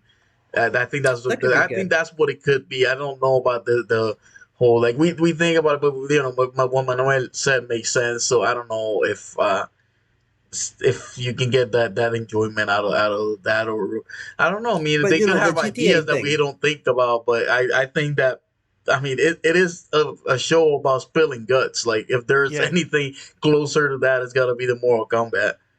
I think that But maybe. Go ahead, Luis. Go ahead, Luis. I mean, the heist, right? The online heist in GTA. That's a huge draw for them, right? And what you're doing there mostly is just planning before the hit, right? Because you do the hit, but you also plan it, and you get. I'm I want to see that with Butch. That's what I meant. Not the roadblock itself to A Train, just the planning space. Doing all that, doing it with people. Like let's say this is gonna be my pitch for you guys. So we're gonna put a roadblock on A Train, right? But we have a window, right? So we have to do it by noon this Friday, right? So either we get our resources and all that in order to tackle this beforehand, or we miss the mark, right? So let's say there's other people doing this also, right? So Adrian is just roaming around, and we only can secure one intermission and all that. Could we be able to be the guys that actually stop him? That would be like really fun on the technical side, because we could be like, man, Adrian does this, and we could be detectives in that regard, and that could be really fun. Like But you're saying when like you a think about it. multiplayer game, online multiplayer game. Yeah, like an online Yeah, but multiplayer game I here's think the we of have thing. of different trying to catch ideas of these fun. guys. Yeah, I think we have different Yeah, ideas of fun, but like I think that more to the point though, like spoiler alert, you're not gonna be the guy to stop A Train. It's gonna be somebody true, else because there's people that just true. dedicate themselves to playing online. We don't have that time to do that. So See what Fallout I don't just think saying so. that this is selling me, and that's what we can do a whole Yeah. nother podcast on Luis's selling techniques because Yeah, because nobody says. I mean, I like the planning stuff and the bank and stuff in GTA, but nobody says they I'm just buying gotta GTA deal with Five it. That's the for drag of that. it. Yeah, like that's just one element of it. I mean, a whole game about that. I don't think It's an so. itch. But Yeah, it's but an itch. we'll see. We'll see. I don't like it. I don't like the idea. Leave it alone. Leave it All as a right, series. so we're gonna move actually to what the main topic of tonight is, and it's gonna be what do games have to have for you to consider them success, for you to enjoy them, for you to say the highest praise, highest regard that you would have for a specific game. What are things for you specifically that you consider these like important things that you have to have on a game, otherwise it don't get you like that. Before we delve into that, I want to go back real quick because I think we just passed over the metahumans thing. That's what I was reading when my camera Oh went out, yeah, whatever. yeah. I was reading the thing. So I True. just want to I want to read this real quick. This title. Look, tell me this doesn't scare you. Okay. It says digital humans are the future. Like that line alone to me is like this is the world that we're coming to. Like we're not Matrix, gonna be able. the Yeah, we're Matrix. not gonna be able to tell the difference between a real How are character. how close are we getting to what used to be science fiction right now? We're really Well, close. science fiction usually We're really comes close. true. Like It that's comes, where yeah. that's just happens. That's the point. But It's it's scary Yeah. to think because with all this deep face technology, for example, like now people are actually discuss. Like we didn't think that technology would move this fast. So I don't know how much you guys are paying attention to the deep face thing, but they're already discussing ways to. They have to make new laws against this Hmm. technology because this technology can be used in such an evil way. You know, like for example, I've heard about cases Criminate about people. revenge porn. I've heard about incriminating people, and like it's so scary to know that technology can be used in this way. And this metahuman thing, it looks incredible. It's awesome. But I was reading here that it says that what used to take months, you can do it in less than an hour, and it looks better than anything I've ever seen before. So that I don't know. I just that's just it's awesome, but it's scary at the same time because you know there's a lot of people out there that are just they're yeah, gonna take advantage of everything. Yep. this. True. Every Yeah, scientific achievement definitely. that has been trying to be for a good cause, eventually they're gonna find a way to twist it. Yep. Yep. All right. That's all I wanted to say about that. Yeah. All right, so this one we can just talk about stuff that we consider, specifics in a game, kind whatever you and we'll talk about. We always break the mold with the topics anyway. So, Luis, what is one thing to start off that you have to have in a Hmm. game that is or that you hold in high regard? If it's not there in the way that you want it from the game, you don't like the game. Man, I would say gameplay. You know, I've been a gamer for most of my life, and I've played possibly every genre available. And I'm saying possibly because I've never played a dating sim, but never say never. But the thing is, gameplay is the main focus for me in at least in gaming. At first glance, um, if I'm playing a platformer and I don't enjoy the platforming aspect, either the jumps or the mechanics or the precision of each jump or skill, um, I tend to be upset in that regard. Same as a fighting game. I played possibly every fighting game available because that's one of my favorite genres, and it's such a shame when you see that fighting games have the best visuals, but they have like bad gameplay gimmicks. That's so bad. There are rare gems like Dragon Ball Z Fighter C, which is a perfect combination of visuals and gameplay. But there are so many bad examples, out there of Tekken and Street Fighter wannabes that want to be this big AAA experience, and they lack the core gameplay. Same as shooters, we have bad shooters. We have the core Call of Duties and the huge precision tactics that Warzone or Battlefield offers, but we have bad shooters over there, too, in the gaming space. So I would say gameplay. When I turn on a game and the gameplay doesn't speak to me, um, and you could be like flexible because when you play a game that that it's not in the AAA spectrum, you could be a little flexible in that. But flexibility doesn't go in a long mile. That's what I mean. So yeah, You bring gameplay. That's the gameplay, main and that's definitely I think something that is expected to be and top tier and one of the things because if it isn't there, like for example, play as everybody knows, I play 2K, right, and as everybody that plays 2K knows, we have had this battle this year between good content and good gameplay. and they just kept pushing stuff, and it was like, oh, we got good content, but then we don't want to play it. Like we get new cards, but we don't want to play with them because the gameplay is bad. It's been super trashy this year. So definitely that needs to be addressed, and definitely it's I wouldn't want to play it at all. I mean, it's putting me off from playing the game a lot, like to the point where I am doing a league where the game plays itself and we just watch it. That's how bad, like that's where we're at right now, which it's awesome, and I enjoy it, and the guys do as well. But this is the only way that I can play the game, pretty much. Manuel, what about you, man? What's The one of first those thing I want to things? do is that I want to say that you got me again with the picture. I was looking at it. I was saying, man, he should have put Luis as one review very different from yours and mine because he always has the hot takes. But Yeah. when I got a little closer and I saw the 7.8 too much water, I just started laughing here. I was like, oh. See, he actually he he still actually got put the it up. take. Look, we It's too can much water. disagree, but his is Yeah. just entirely hot take. Yeah. So I have a bunch of stuff here. It depends on the game that I'm playing, whatever. I just want to mention I want to start one by one. Hmm. I think the key thing is it has to be fun, right? Like I think video games they just have to be fun in some sense because, for example, The Last of Us Part Two is not a fun game per se, but obviously you do have fun playing it because if not, you wouldn't play it, right? You do have fun shooting and all that stuff. Hmm. So the video games have to be fun in at least one sense. I also think that games they have to respect my intelligence. So what I mean by that is that I hate games that hold your hand and they're very very like heavy on the The tutorials and Pokemons of stuff. the world. I hate that. I This is can't why I you can't can't deal with get in that. it. Yeah, I get it. Like you can't get in it if it's just hand holding one on one the whole time.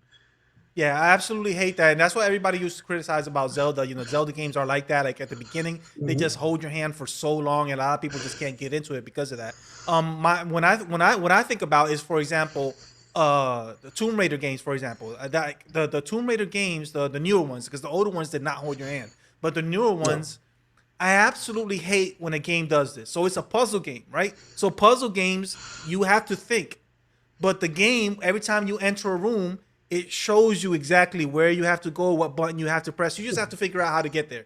But the game Yeah. is showing you what you have to do. Why make it a puzzle game at all?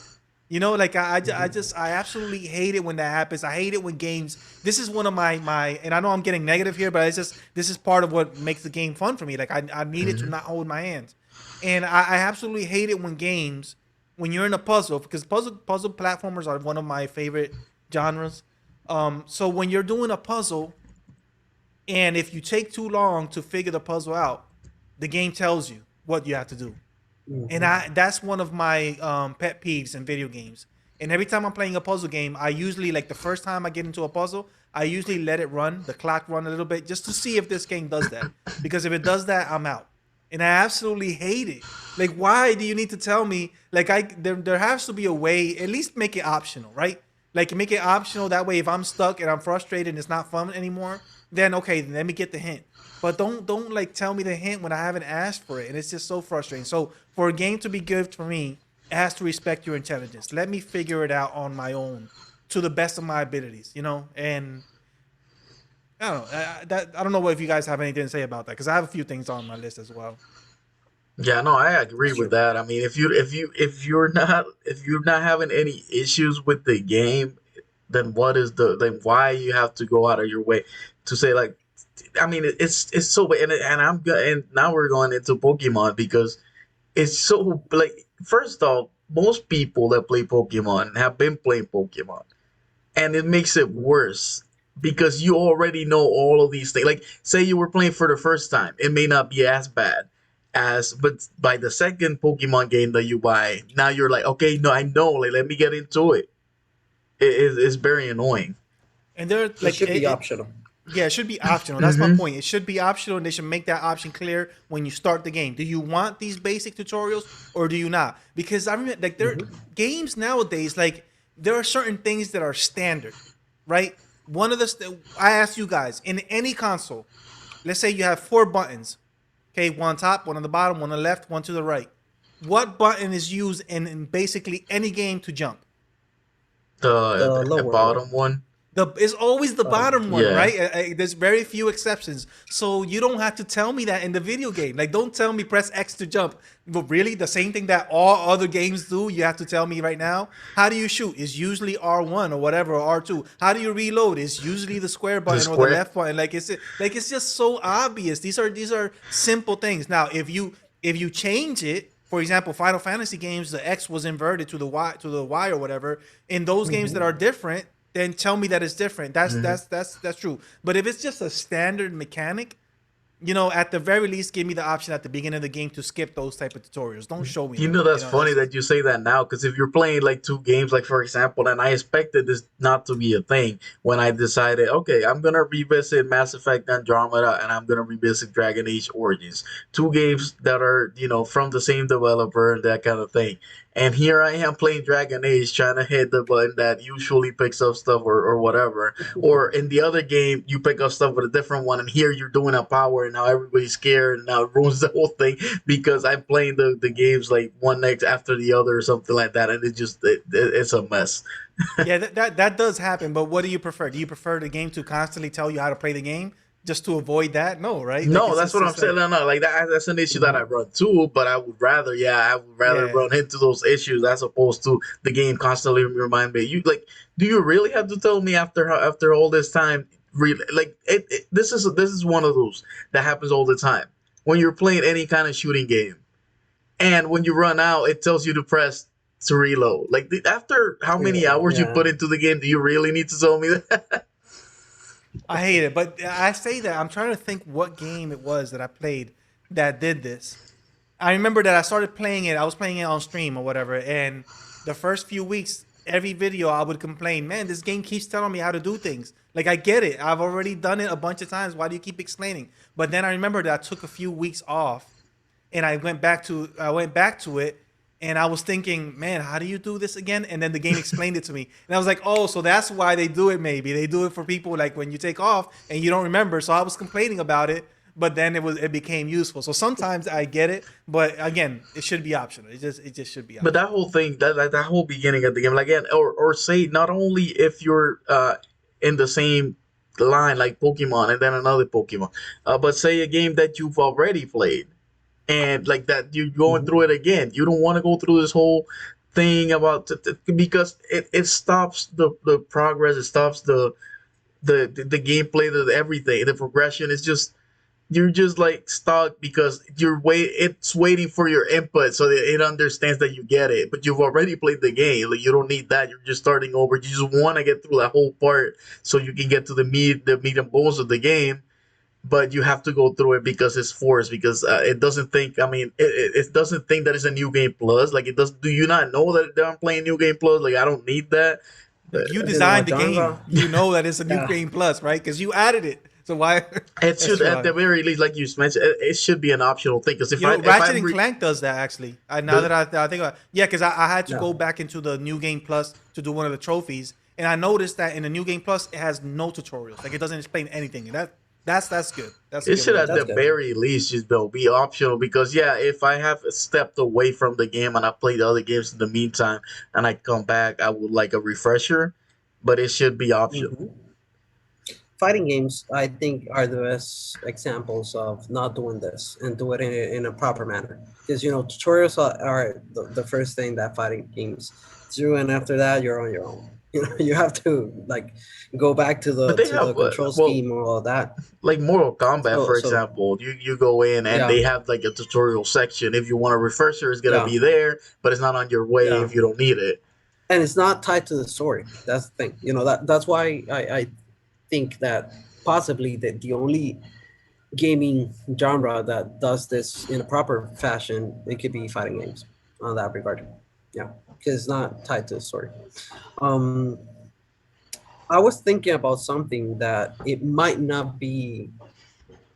I mean, this could be controversial because it might be good, but it might be bad. But in my mind, for a game to be successful, it has to be able to create a good momentum in the gaming space, in the communities that it's being handled to. Because let's say Pokemon games, right? For example, to counter out what Ace just said, um, yeah, they hold your hand. Yeah, definitely. They are the worst in iteration. Definitely, they don't offer innovation. Man, we could go deep on that one, but they have really great engagement in communities. You know, when you think about Pokemon and you think about people that play those games, same as Smash, you have huge communities that are there. You know, I've streamed Pokemon Snap, new Pokemon Snap, on countless times. And there's people that have told me, do this or do that to get the proper photo. There's people that have gone like, I mean, I can stay here on your stream to help you fill out your decks. How many communities do you have on the gaming space that do that? How many people are willing to sacrifice time and resources for able to help a streamer out? That never happens or rarely happens. um Pokemon is successful in large way to that. Pokemon has a huge following, and on that front, they're being able to maintain that momentum. And I do think that possibly there has been some games that might not be perfect, but they have good momentum, and that momentum helps them, create another sequel. Like, let's say the Devil May Cry 2. For me, I liked it a lot. It brought back, I mean, it brought first the arcade aspect of that franchise, but it's like out of left field if you compare it to the first installment, right? But it created a huge momentum, and it guaranteed a sequel. And DMC3 was good, and DMC4 was bad, but it had momentum. So DMC came out, and DMC, it was missed, but there were people there. So DMC5 came back. And when you have followings, that is tied to success in my mind. Even though the game might not be perfect, the community itself, how that community reacts to the game, that creates success, even though the game might not sell well. That's a good aspect. I think for me, the kinds of games that I enjoy, when I'm not playing, I just a mindless fun time game like when we played the Knockout City, right? If I'm not playing something like that, then I prefer games with a story. And you have to have a good story to grab me, and not only the story, but you also it has to be immersive. We've talked Right. at length of those kind of games that we enjoy that are like that, the Red Deads of the world and that kind of thing. It has to have a good story that I can follow. That is not that I do not spot filler on and that kind of thing. That is just I think it goes hand with having a good story, the pacing, which also helps with the immersion, and these three things I think go hand in hand. And for me personally, they're very important in the types of game that I enjoy to play. If it doesn't have anything like that, I'm probably out. Yeah. That's good. I have a few things as well in terms of in general. I like for games to try something unique. So there has to be something different to the game, not just the exact same thing.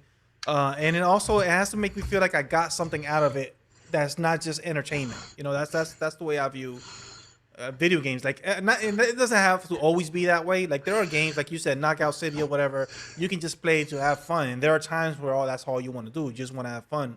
But for the most part, especially if if it's a game that I'm gonna spend time on, I have to feel like I'm getting something out of it that goes beyond entertainment. Like, I spent time on this and I got something out of it. It's not just I wasted this hours playing a game just because it was fun. So yeah. So that's in general. That's what I think. It has to be more than entertainment. Now, in terms of AAA games, like big games, when you're selling me this big game, there's a few things that need to be there. Like, it has to have great music. If a AAA game doesn't have great music, it's just I don't think you spent money right there, right? It just has to have good music. The visuals have to be impressive, but here's the thing: when I say visuals, I don't mean just graphics. Like, for example, Final Fantasy VII Remake. I mean art style in general. Like, it has to have a good art style, good direction or whatever to the game. For example, I've been playing Limbo. Limbo is a 2010 game, and it's black and white, and the art style in that game is so impressive. You know, it's just so impressive how it plays with the shadows, with the black and white, with the foreground and the background, the ambiance. It has no sound, no music, and then every once in a while you hear like a note to bring up attention, and then it goes away after that scene is done. It's just that aspect of it. It's just I love it. You know, Breath of the Wild is another one that I think of. Red Dead 2, like Red Dead 2, one of the things that kept me playing it for so long is because it looked so visually impressive that I just liked being in that world. I just liked being in that world. That's one of the things that made me play it. Like every day, that was my life until I finished it. I Um, have. Let me ask you a question real yeah. quick on music and the games that have it. We had talked about before that you had asked me, right, if Final Fantasy VII had the constant music and if it would bother you, and I said it's probably. I mean, if that bothers you, it is nonstop. But as we know, the music was huge. Like it was great on that game. What like was that less an issue for you because I know you wanted to get through it, but was that less of an issue that it had good music even though it was all the time? Yeah, I hate constant music. I feel like it's a sensory overload.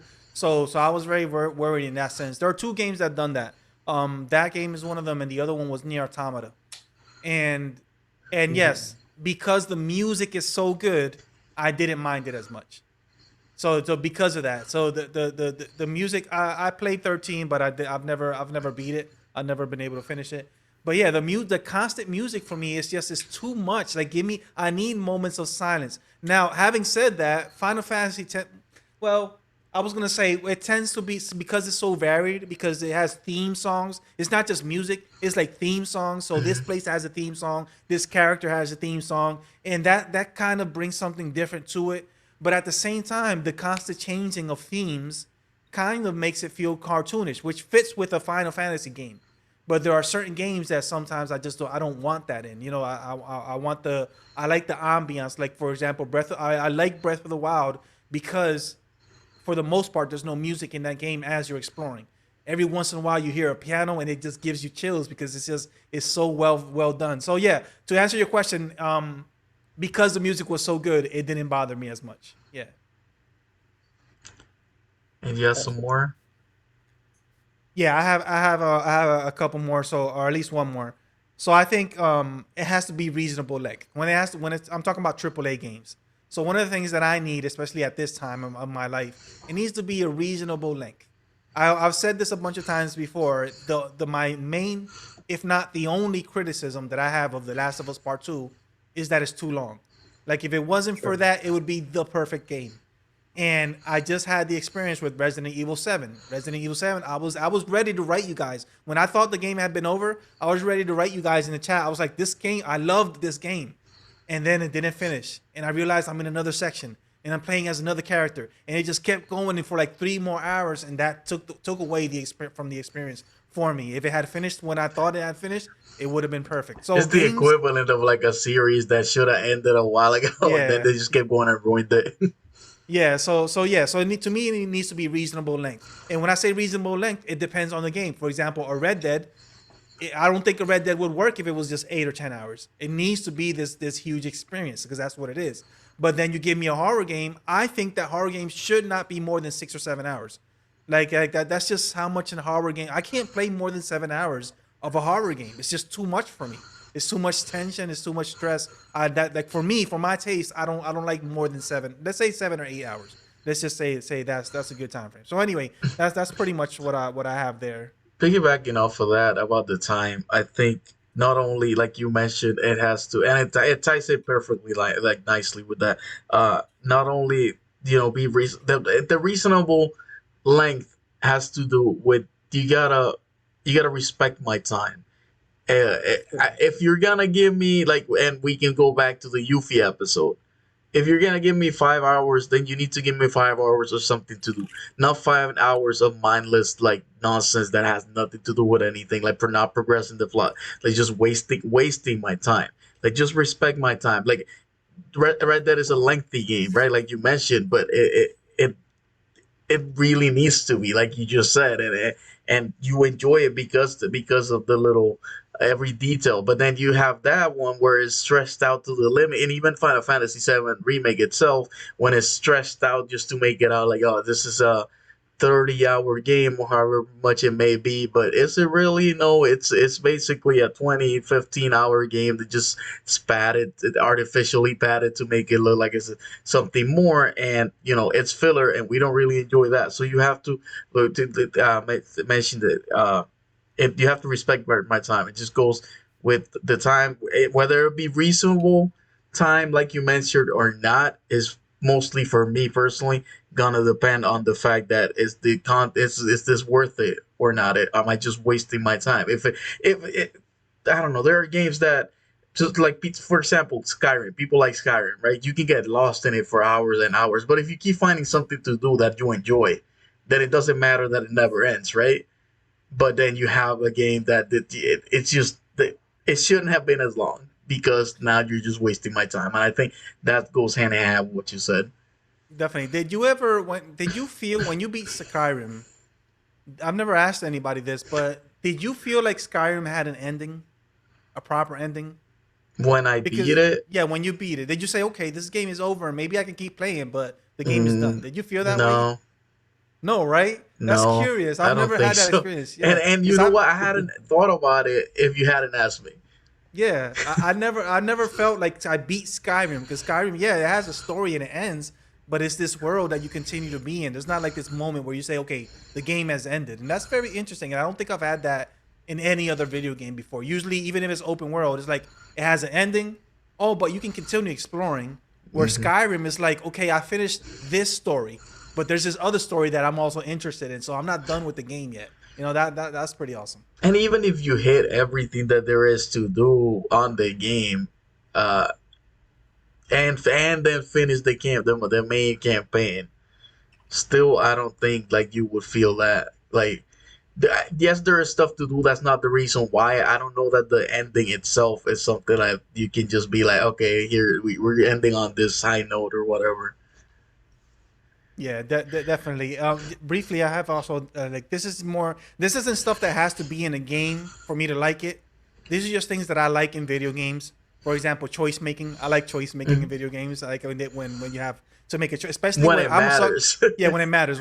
I'm a sucker for morality in games. That's why I miss the infamous games. I like being either good or evil. I'm always good, Those were but good. I like that in games. Stealth as well. That's something that I appreciate. Although I have to say, the type of stealth that is in Resident Evil 7 and in Resident Evil 2, I hate it. I hate it to the Yeah. death of me. I hate that tension of the guy running around the house chasing you and you have to hide it. Like I don't know. I just absolutely hate that Is aspect the to it. difference in the genre? Like you have that tension, like you mentioned, whereas in stealth, you're just waiting for your opportunity to be the one to Yeah, strike. yeah. Yeah, because when it's a stealth game, there's like a pattern to it. You just have to observe the pattern and learn how to get through it. But in these Resident Evil games, those two specifically, like it's just this guy just randomly comes and he's running around, and it's I don't know. I hate that feeling. And also the puzzle platformer aspect. I just want to say, like, if you give me a puzzle platformer, I absolutely love it. One of my favorite games of all time is Portal and Portal Two, and I hope they make a sequel to that eventually. Like I hope they give us a Portal Three eventually. That's pretty much. Oh, and the last thing. Okay, this I'll end up with this. Sometimes a great game just needs to make me smile. Like that's pretty much it. Just make me smile. And there's very few games that do this for me. And I think they're mostly Nintendo games. Mario games always make me smile. And sometimes that's all I want to do. And the Zelda series also. Like the Zelda series always there's always something in that just it just makes me smile while I'm playing. So I love that. Yeah, no Fallout, it's not that I didn't I like Dishonored one especially. Like I really liked it a lot. It's just not something that I care for. Like if you tell me, are you gonna buy the Series X for Dishonored 3? I'm gonna say no. But if you tell me, are you gonna buy the PS5 for example to play Returnal? I say yes. That was my whole point back then. So yeah, I Maybe like you would Dishonored. prefer it if it was third person, something like that in third person. Maybe not necessarily maybe, but that's not the point. The point is that it just doesn't speak to me in the way Okay. that other games do. That's all it is. Luis, you got any more? Um, it comes to mind that a game to be, I mean, it doesn't need to have this to be successful, but it does need to have it if it has the possibility of including it, and that's like a end meaning or a proper value presented in the game. The story has to end, in a good thing that you learn from it. You either, it has to have meaning. The director, the narrator, the writing staff has to have an end game on the stories um that are included in these games. And I have two examples of things that they shocked me, because there's, that there might not be, something that you will think that, it could shock you. But the first thing is, I played Legend of Zelda Link Between Worlds, and that's a 3DS game, right? It's a remake to A Link to the Past.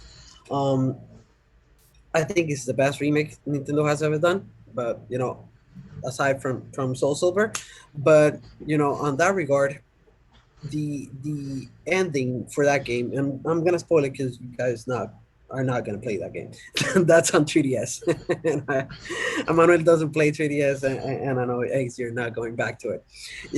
On this game, you had two heroes, right? You had the light side and the dark side. So Link had an ability that he could travel between worlds, right? So that's why the game is called Between Worlds. Um, at the end, they only had one Triforce, and they could only save one hero. The thing is that the Dark Kingdom, right? The that kingdom was meant to be destroyed, right? It had an apocalypse coming. It had a proper date. It had all the forthcomings of an apocalypse. And you end that game, looking at Zelda and that realm's Link having the Triforce at their hands, and you're with Zelda and Link on the other light side, and they're just there, like happy because on their end everything's good, and all of a sudden they receive like a message, a portal, and there's a Triforce, and then you wonder why did Ravio, which is the name for the other realms Link, and Zelda sacrificed Triforce for the Light Kingdom. And what the note said, I'm paraphrasing here, but the note said, "Our realm is gone, and it's far from salvation. But what you have is so special that I'm sacrificing this so you could be better at what you have, because I want what you guys have to keep on surviving." And that's so beautiful. Sacrifice in that regard in games. That's something you hardly ever see. And when I saw that, my eyes teared up, and I was like, man, that's the proper way to address sacrifice. If you were to tackle that, how could you do it in a proper form that is not sacrificing your salvation for others? And that's beautiful. And another game that did something out of left field was Haven. It's an indie game that I played on Game Pass, and that game is about a couple that they were sent to this planet to, I mean, they were not sent to this planet. They basically they were excluded from their community, right? Because they did something wrong, and they had like this type of story that the guy had a wife that he had an arrangement to be married to and all that. So that those two kids, they didn't like that, so they ended up making a couple of their own, and they ran off. So they're in this planet, and they're just there, in this planet in a pod. They're trying to find resources and all that. And that game is special on couples, because they treat each other with such respect. And when I saw that game, I was like, man, I've been married for so long, but you know, as the time passes, you lose some of that passion, some of those key elements, and things just like basic, like what when they fly off, because you're mostly flying off together in order to find resources. You fly off, and if they were to cross paths, they hold it their hands, and you're like, man, that's beautiful, you know. And no other game does that.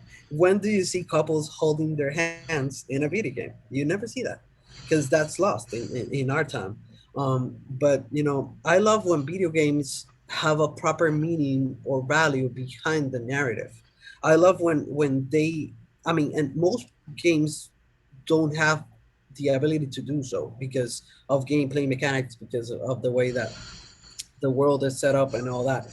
But games like Red Dead, you know, like GTA, you know, games that have the budget and that have the scope, they have to include some moral note.